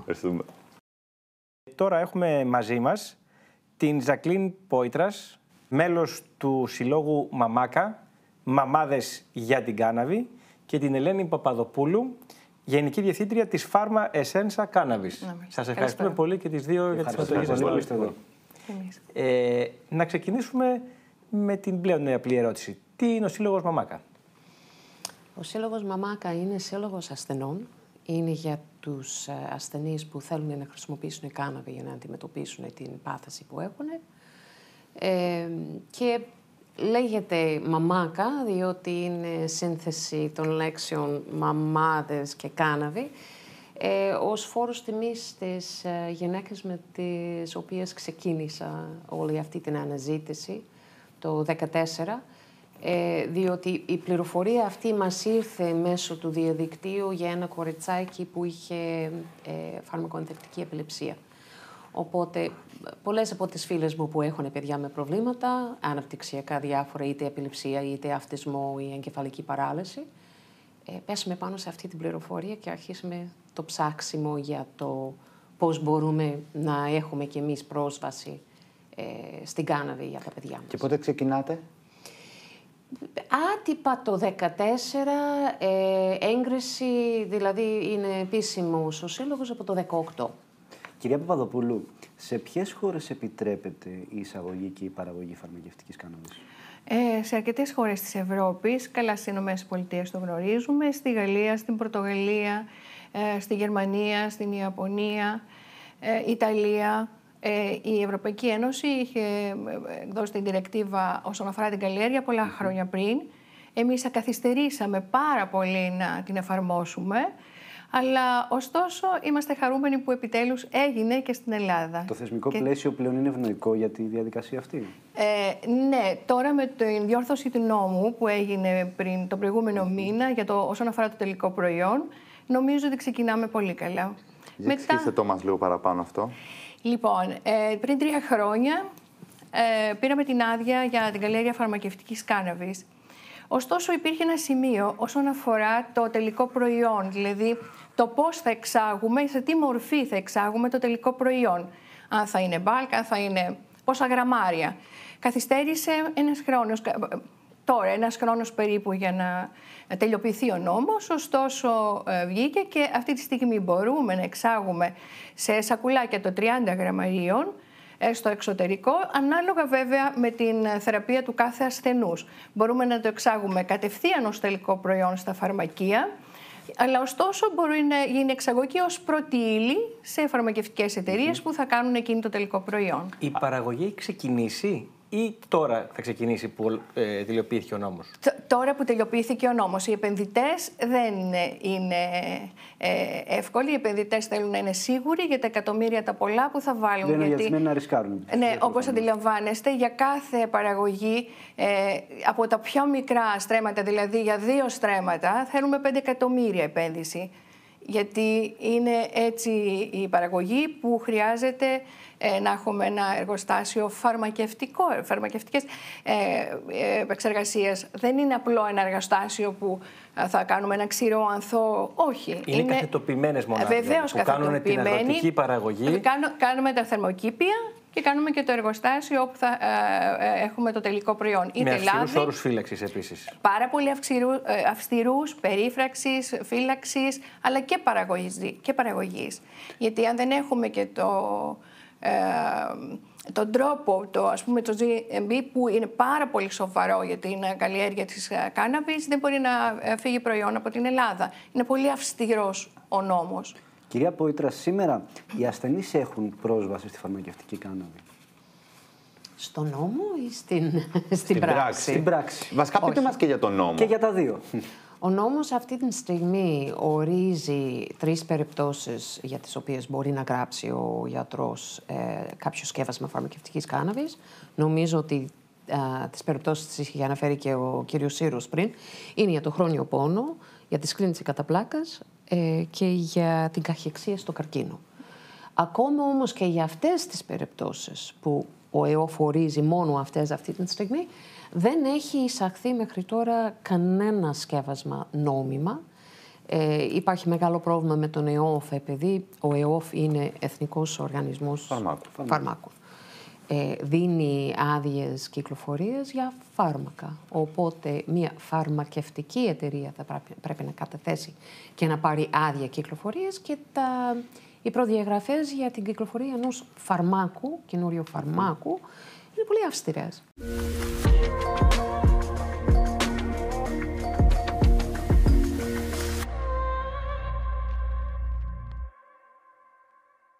Το 2017 μας λέτε εσείς ότι φτιάχνετε ένα θεσμικό πλαίσιο για τη λειτουργία των ειδικών σας επιχειρήσεων, σωστά? Ναι, με το καινούριο νόμο, όπως πολύ σωστά λέει, επιτρέπεται πια με άδεια που θα λάβουμε από τον ΕΟΦ κυκλοφορίας και εισαγόμενου φαρμάκου όσον αφορά την κάναβη.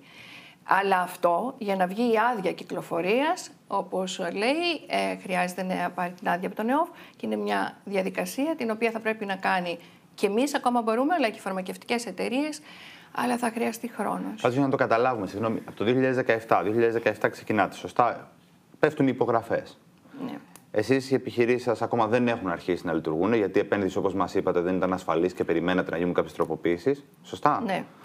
Και εσείς μας λέτε ότι υπήρχε θεσμικό πλαίσιο γιατί. Όχι, είναι δύο διαφορετικά πράγματα. Εμείς θα καλλιεργήσουμε και θα παράξουμε φαρμακευτική κάναβη. Με το καινούριο νόμο τώρα δίνει τη δυνατότητα να εισάγουμε φάρμακα. Εμείς θα παράξουμε φάρμακα και μέχρι τώρα ήταν να κάνουμε εξαγωγή. Ωστόσο όμως τώρα μπορούμε να εισάγουμε φάρμακα, αλλά να πάρουμε την άδεια κυκλοφορίας από τον ΕΟΦ για να διοχετευτούν στην αγορά. Άρα αυτό που απομένει, μας λέτε και οι δύο, είναι να δοθούν και οι συγκεκριμένες άδειες για συγκεκριμένα φάρμακα από τον ΕΟΦ. Το υπόλοιπο σύστημα έχει κατά κάποιο τρόπο μπει σε μια σειρά. Όχι. Εγώ καταλαβαίνω ότι εσείς φάρμακα δεν παίρνετε αυτή τη στιγμή. Δεν παίρνουμε. Ότι μπορείς να συνταγογραφήσεις, αλλά δεν υπάρχουν φάρμακα. Οποιοςδήποτε ασθενής χρησιμοποιεί κάποιο σκεύασμα με πάνω από το 0,2 που ορίζει όμως αυτή τη στιγμή η περιεκτικότητα σε THC, είναι παράνομος. Διότι για να το πάρει νόμιμα πρέπει να γραφτεί από γιατρός και να το προμηθευτεί από φαρμακείο. Από την στιγμή που δεν υπάρχει κάποια φαρμακευτική εταιρεία που φέρνει τα σκευάσματα ή που παράγει και διοχετεύει μέσα από τα. Δεν υπάρχουν φάρμακα. Αυτό που απομένει για να μπορεί να γίνει αυτό είναι η άδεια του ΕΟΦ ή κάτι παραπάνω? Κοιτάξτε, εγώ θεωρώ ότι και χάρηκα επειδή πριν την ψήφιση του νόμου που συζητούσαμε πριν μέσα στην Επιτροπή που γίνεται η συζήτηση πριν από την ψήφιση του νόμου, ήταν και ο κύριος Φιλίππου, ο πρόεδρος του ΕΟΦ, ο οποίος δήλωσε για πρώτη φορά ότι αυτό δεν πρέπει να αφορά τον ΕΟΦ. Και συμφωνώ απόλυτα μαζί του.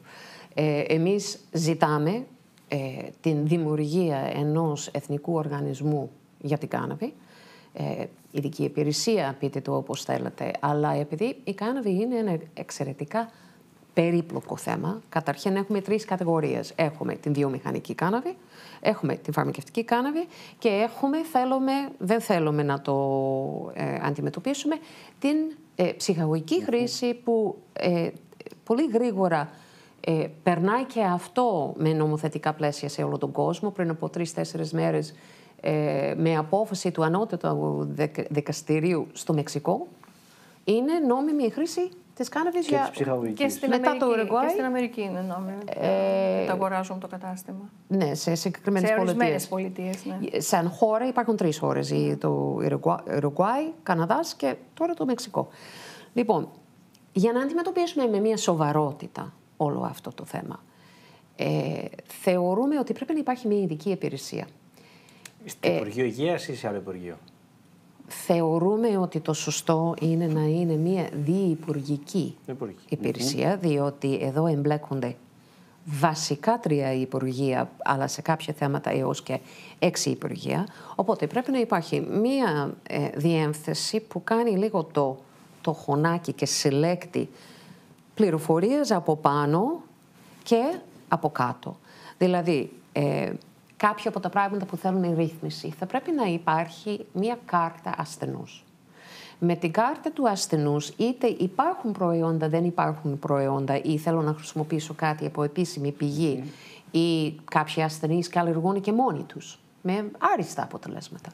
Να μην είναι οι ασθενείς παράγοντες. Άρα η κάρτα ασθενούς είναι ένα προχώρημα, θα βοηθήσει αυτή τη διαδικασία. Βεβαίως και θα βοηθήσει. Κάνουμε λίγο την πιο ουσιαστική ερώτηση. Εσείς από τις φίλες σας που έχουν τα παιδιά με τα προβλήματα, τι βλέπετε όλο αυτό το καιρό? Πείτε στον κόσμο γιατί πραγματικά είναι ουσιαστική η χρήση κάναβης σε πολλές περιπτώσεις. Γιατί κάνει καλό. Η κόρη μου χρησιμοποιεί κάναβη 6 χρόνια τώρα. Είναι ένα παιδί με βαριά προβλήματα, βαριά ψυχοκινητική καθυστέρηση και, όπως είπαμε, φαρμακοανθετική επιληψία. Δεν περιμένω ότι η επιληψία της θα εξαφανιστεί. Θέλω όμως να κάνει όσο γίνεται λιγότερες επιλεπτικές κρίσεις, διότι έχουν βαριές επιπτώσεις στην υγεία. Και αυτό που έχω δει στο παιδί μου τα τελευταία χρόνια είναι ότι συνεχώς βελτιώνεται η συνολική της εικόνα. Η κατανόησή της είναι καλύτερη, η έκφρασή της είναι καλύτερη, το βάδισμά της είναι καλύτερο, δεν κουράζεται τόσο εύκολα, ο ύπνος της είναι καλύτερος. Αυτό το τελευταίο, μόνο και μόνο, μην το νομιμοποιήσετε για κανένα άλλο λόγο, νομιμοποιήστε για να κοιμάται καλά ο κόσμος. Είναι λίγο. Υπάρχουν άνθρωποι, είχα δώσει μία ομιλία κάποια στιγμή και αναφέρθηκα στην περίπτωση μιας οικογένειας που μου είχε γράψει η μητέρα μετά που είχε ξεκινήσει το παιδί με ένα σκεύασμα καναβεδιόλης που κυκλοφοράει νόμιμα στην Ελλάδα, όπου είχαν κοιμηθεί ως ζευγάρι μαζί στο ίδιο κρεβάτι πρώτη φορά μετά από 3 χρόνια.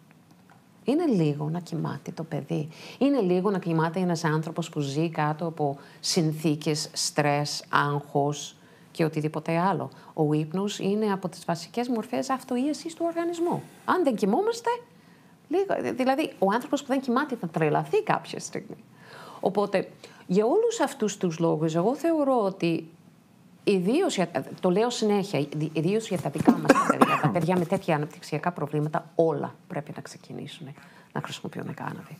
Όχι για φορικούς λόγους, διότι η κάναβη δουλεύει πάνω στο ενδοκαναβινοειδές σύστημα.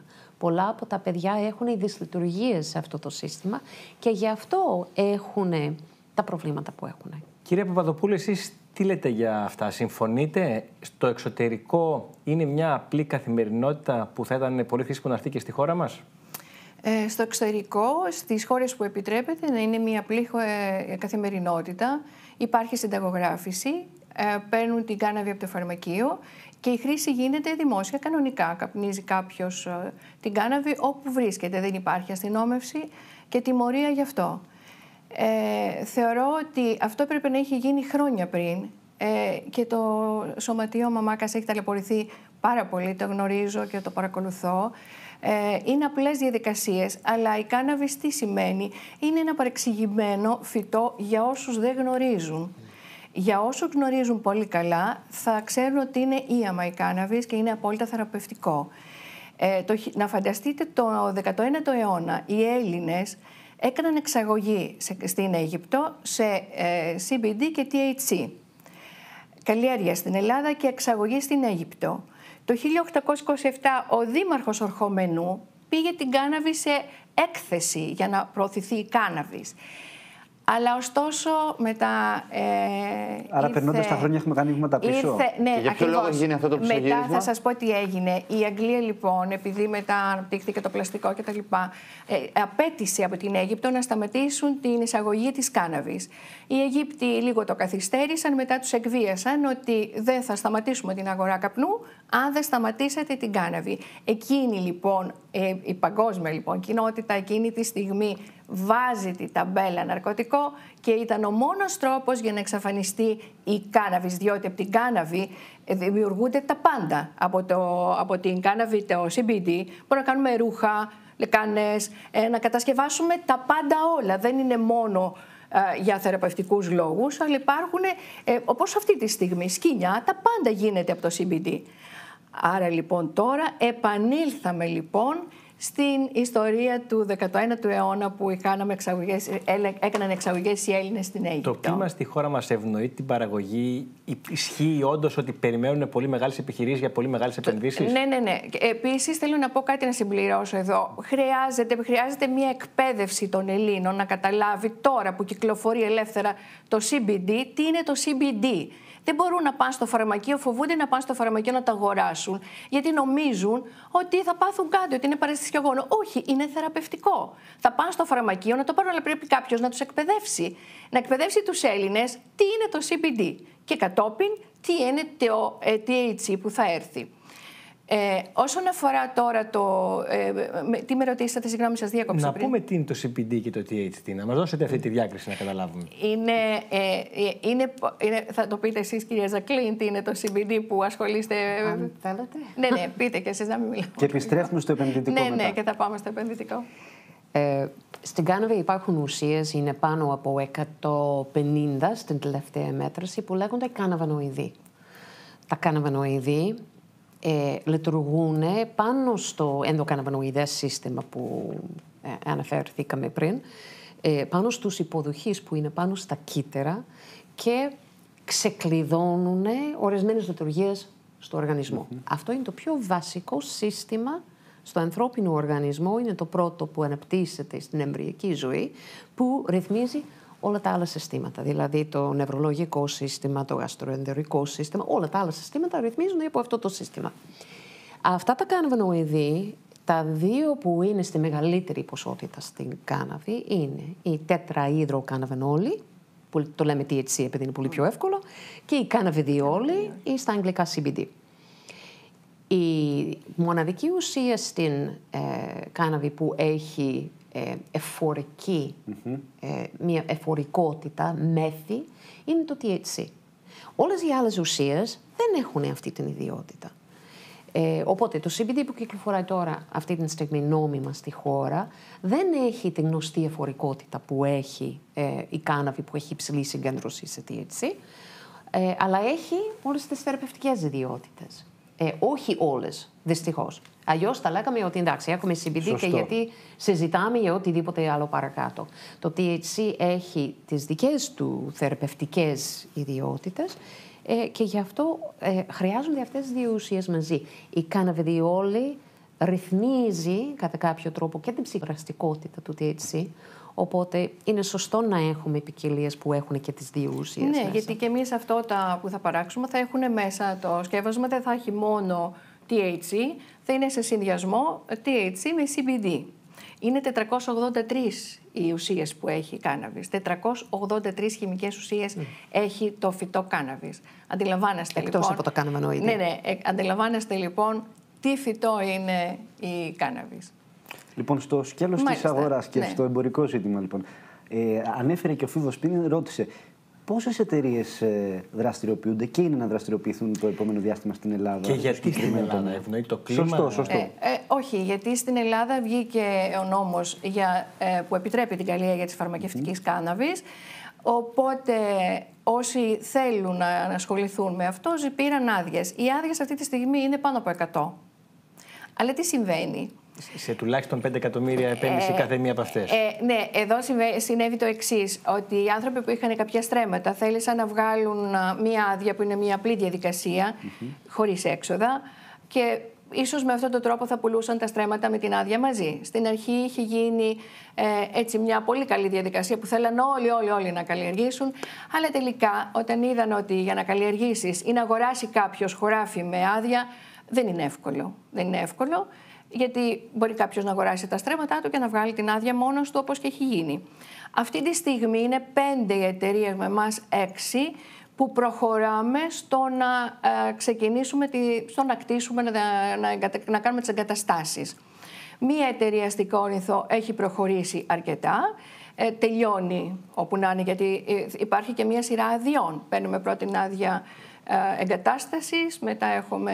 Υπάρχει μεγάλη γραφειοκρατική διαδικασία στο ζήτημα των αδειών ή έχει... Ναι, υπάρχει μία διαδικασία στο δρόμο. Υπάρχει μια διαδικασία που πρώτα ξεκινάμε step by step για να φτάσουμε στην τελική άδεια operation. Όλα αυτά με τους ελέγχους που θα έχουμε, αν έχουμε κάνει σωστά αυτά που έχουμε πει, για να φτάσουμε στην τελική φάση που είναι η άδεια operation για να ξεκινήσουμε την καλλιέργεια. Τι σημασία έχει σε εμπορικό επίπεδο η φαρμακευτική κάναβη? Και τι τάξη μεγέθους επενδύσεις έχουν κάνει, έτσι? Δηλαδή, όλες οι επενδύσεις που έχουν κάνει είναι από πάνω από 5 εκατομμύρια. Θεωρώ ότι η μεγαλύτερη ακουμπάει τώρα 30 εκατομμύρια. Σημειωτέων ότι η κάθε εταιρεία από εμάς θα προσλάβει από 20 έως 60 άτομα. Δίνουμε εργασία σε πάρα πολλούς τομείς, όπως αντιλαμβάνεστε, γιατί έχουμε να κάνουμε πάρα πολλά. Θα χρησιμοποιήσουμε πολύ υψηλό προσωπικό, όπως είναι φαρμακοποιούς, χημικούς, βιολόγους, που ο νόμος μας υποχρεώνει να τους προσλάβουμε.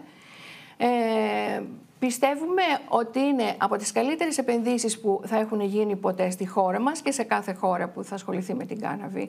Γιατί είναι πάρα πολλοί οι τομείς οι οποίοι ωφελούνται από αυτή τη διαδικασία. Συναντάτε δυσκολίες? Συναντάμε δυσκολίες, τις οποίες βέβαια τώρα έχουμε αρχίσει να τις ξεπερνάμε. Ξεκινήσαμε πάρα πολύ καλά με το που έχει επιτραπεί η καλλιέργεια, αλλά κατά τη διάρκεια τώρα πιστεύω ότι σιγά σιγά θα ξεπεράσουμε όλα τα προβλήματα που θα μας δημιουργηθούν στο μέλλον. Πριν πάμε στην τελευταία ερώτηση, που μάλλον πρέπει να είναι τον ειδικό φορέα που είπαμε προηγουμένως, πιστεύετε ότι στη χώρα μας υπάρχει ένας έμφυτος συντηρητισμός ως προς την κάναβη ή κάποιος άλλος λόγος που τόσο πολύ φρενάρει η αξιοποίηση? Είναι έλλειψη γνώσεων. Εγώ πιστεύω ότι στη χώρα μας, όπως και σε όλους τους τομείς, έχουμε παντελή έλλειψη παιδείας σε οποιοδήποτε τομέα. Για να μάθουμε και να ασχοληθούμε κάτι, πρέπει να το μελετήσουμε και να έχουμε άποψη. Εδώ εκφέρουμε απόψεις χωρίς να γνωρίζουμε το θέμα. Θεωρώ λοιπόν ότι αν κανείς γνωρίσει καλά το θέμα και καταλάβει, θα έχει μια καλύτερη άποψη. Τώρα, όσον αφορά την πολιτεία, πιστεύω πια ότι έχει φτάσει στο σημείο που θέλει και επιθυμεί να συνεχιστεί αυτή η επένδυση με τον καλύτερο δυνατό τρόπο. Κύριε Πόετρας, υπάρχει θέμα συντηρητισμού? Να το πάω και ένα βήμα παρακάτω και αυτή είναι μια ερώτηση και προς τις δυο σας. Θα έπρεπε να απελευθερωθεί και η χρήση, η εφορική, η ψυχολογική? Υπάρχει ένα τεράστιο στίγμα για τη χρήση της κάναβης. Αυτό έχει να κάνει με μια πολύ μεγάλη παραπληροφόρηση που υπάρχει γύρω από την κάναβη για τα τελευταία 80 χρόνια που είναι παράνομη το φυτό. Αυτό έχει να κάνει με συμφέροντα. Δηλαδή, ο λόγος που η κάναβη μπήκε στην παρανομία ήταν λόγω συμφερόντων. Δεν μας φτάνει ούτε μία ώρα τώρα για να σας κάνω μία εξήγηση για το γιατί συνέβησαν όλα αυτά. Πριν από την απαγόρευση, η κάναβη ήταν κανονικά στη φερέτρα των γιατρών και συνταγογραφόταν και ήταν στην φαρμακοποιία της Αμερικής. Αλλά μέσα σε 80 χρόνια έχουν περάσει κάποιες γενιές. Και ο κόσμος φοβάται πάρα πολύ την κάναβη, θεωρεί ότι είναι είσοδος σε πιο βαριά ναρκωτικά. Αυτό έχει μάθει, αυτό ξέρει. Συμφωνώ απόλυτα ότι το θέμα είναι ενημέρωση, σωστή ενημέρωση. Και μια καλή αρχή είναι στην ιστοσελίδα του Συλλόγου, που είναι mamaka.org.gr. Έχουμε φροντίσει να βάλουμε πολύ έγκαιρες πληροφορίες στην ιστοσελίδα μας για να βοηθήσουμε τους ανθρώπους να ξεπεράσουν αυτές τις τους ενδιασμούς που έχουν. Και όσον αφορά το θέμα της ψυχαγωγικής χρήσης. Ναι, και οι δύο από τις ειδικές θέσεις που έχετε σε ένα ενδεχόμενο δημοψήφισμα, θα ψηφίζατε υπέρ ή κατά? Κοιτάξτε, το θέμα της ψυχαγωγικής χρήσης, ακριβώς λόγω της παρανομίας, αναγκαστήκαμε να βάλουμε ταμπέλες σε όλα, ετικέτες, ότι αυτό είναι αυτό, το άλλο αυτό είναι καλό, αυτό είναι κακό και πάει λέγοντας. Υπάρχει τώρα που η φαρμακευτική χρήση, η ιατρική χρήση βγαίνει στη φόρα, μαθαίνουμε ότι πάρα πολλοί άνθρωποι που έκαναν ψυχαγωγική χρήση, στην ουσία έκαναν αυτοθεραπεία. Πάρα πολλοί άνθρωποι με διάσπαση προσοχής. Πάρα πολλοί άνθρωποι, ειδικά με ψυχολογικά προβλήματα, δηλαδή άνθρωποι με προβλήματα άγχους και στρες και κρίσεις πανικού και τέτοια. Έκαναν χρήση της κάναβης επειδή έβλεπαν ότι λειτουργούν καλύτερα με αυτό και όχι χειρότερα. Δηλαδή η εικόνα που έχουμε για έναν άνθρωπο στο καναπέ που δεν συμμετέχει. Πάρα πολλοί άνθρωποι μέσα σε αυτό το κομμάτι, όχι με αυτή την εικόνα, αλλά άνθρωποι που έκαναν χρήση, έκαναν για αυτό το λόγο. Πολλοί άνθρωποι με... Άρα δεν είναι ευδιάκριτα τα όρια ανάμεσα στο τι είναι φαρμακευτική για να βάλουμε είναι... ετικέτες. Τι ακριβώς είναι ψυχαγωγική χρήση. Δηλαδή, ένας φίλος μου που τον έχουν συλλάβει. Η σύλληψη έγινε επειδή η γυναίκα του και η κόρη του κάνει ιατρική χρήση και βρέθηκαν λάδια μέσα στα σπίτια τους. Και μία μικρή ποσότητα από ανθό που ο ίδιος χρησιμοποιεί για να κοιμάται το βράδυ. Και λέει, τι να πάω σπίτι και να πιω ένα ποτήρι ουίσκι ή ένα μπουκάλι ουίσκι. Δεν είναι προτιμότερο να κάνω ένα μικρό τσιγάρο και να κοιμάμαι μετά. Αυτή είναι η χρήση που κάνει. Δεν κάνει άλλη χρήση. Κυρία Παπαδοπούλου, τι λέτε? Εγώ θεωρώ ότι είναι πάρα πολύ βασικό τώρα να μπορέσουμε να δώσουμε αυτό που επιτρέπει ο νόμος όσον αφορά για τις τρεις ασθένειες, την κάναβη, να ξεκινήσουμε με αυτή τη διαδικασία. Θεωρώ ότι αυτή είναι η μεγαλύτερη ανάγκη, η θεραπεία πάρα πολλών ασθενών. Είναι το πρώτο που πρέπει, το πρωτεύον που πρέπει η πολιτεία να ασχοληθεί και να προχωρήσουμε. Όσον αφορά για τη διασκέδαση, αυτό είναι ένα άλλο θέμα, το οποίο προσωπικά εμένα δεν με αφορά.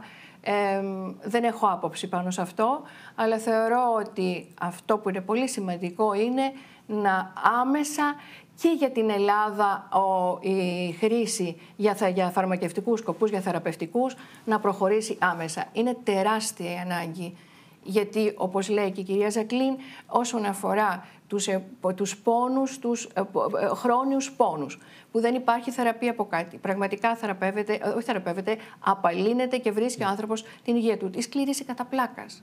Οι άνθρωποι από τις χημειοθεραπείες που έχουν μετούς, με την κάναβη, αισθάνονται πολύ καλύτερα. Δηλαδή είναι τρία βασικά τώρα άμεσα που επιτρέπει ο νόμος. Και θεωρώ επίσης όσον αφορά την κατάθλιψη, που είναι πάρα πολύ βασικό, πρέπει άμεσα να προχωρήσουμε στο να συνταγογραφηθεί η κάναβης, να μπορέσει να την πάρει και ο πελάτης, ο Έλληνας, από το φαρμακείο του και θα έχει ένα εξαιρετικό αποτέλεσμα και ως χώρα. Δεν είναι μόνο ότι και η χώρα μας θα πάει προχωράει όπως οι χώρες της Ευρώπης. Δεν είμαστε πίσω. Οι που επιτρέπεται είναι η σκλήρυνση, οι χημειοθεραπείες και οι χρόνιοι πόνοι. Ναι. Να πούμε για τον ενιαίο φορέα.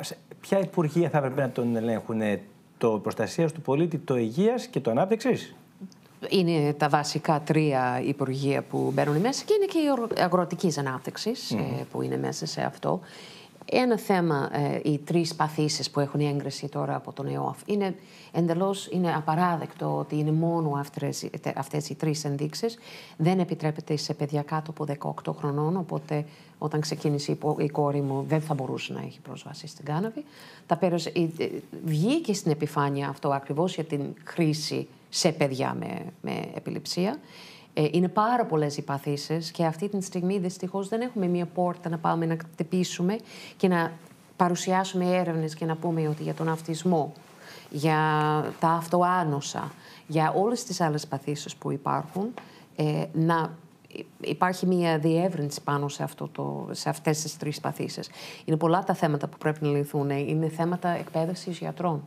Κάποιος πρέπει να μπει στην διαδικασία να εκπαιδεύσει τους επαγγελματίες υγείας. Είναι οι εισαγωγές και οι εξαγωγές, η έρευνα. Θα πρέπει να έχουμε και μια διαδικασία κάποιας. Είναι κολαπτήριο γνώσης. Είναι καινούριο ο τομέας, δεν γνωρίζουμε πολλά πράγματα. Θα ασχοληθούμε και εμείς με την έρευνα. Οπότε... Και όλα αυτά θα πρέπει να γίνουν σε ένα μέρος. Δηλαδή, εάν δεν έχουμε μια οργάνωση που μπορεί να κάνει όλη αυτή τη δουλειά, δεν θα κάνουμε ποτέ σωστά τη δουλειά μας. Και κυρίως πρέπει να είναι μια μόνιμη υπηρεσία, διότι κάθε φορά που ερχόμαστε σε επαφή με υπάλληλους στο κάθε Υπουργείο ξεχωριστά και μετά γίνουν αλλαγές στο προσωπικό, στην συγκεκριμένη υπηρεσία ή γίνουν εκλογές. Είχαμε κάνει πολύ μεγάλη προσπάθεια με το Υπουργείο Υγείας, με την προηγούμενη κυβέρνηση και είχαμε κάνει πάρα πολλά βήματα. Και μετά έρχονται οι εκλογές και έχουμε καινούρια πρόσωπα απέναντί μας που πρέπει να ξεκινήσουμε. Από την αρχή η διαδικασία. Πάλι από το μηδέν και μέχρι να φτάσουμε εκεί που ήμασταν πριν, θα έχουμε πάλι εκλογές. Σε αυτά τα θέματα συνήθως το κράτος δεν έχει συνέχεια. Πρέπει να υπάρχει μια σταθερότητα, διότι αυτές οι πληροφορίες τρέχουν και με πολύ γρήγορους ρυθμούς. Αυτό που ξέρουμε πριν από 6 μήνες το έχουμε ξεπεράσει ήδη. Οπότε είναι μια υπεύθυνη αντιμετώπιση από την πλευρά του κράτους, θεωρώ. Λοιπόν, σας ευχαριστούμε πάρα πολύ και τις δύο που μιλήσατε στην Ώρα του Πόλη. Καλές δουλειές, καλή δύναμη και ελπίζουμε να πάνε όλα καλά. Σας ευχαριστούμε πάρα πολύ. Ευχαριστούμε. Εμείς να χαιρετήσουμε κάπου εδώ. Βεβαίως. Και να πούμε στον κόσμο την άλλη Δευτέρα στις 12 ακριβώς. Τι θέμα?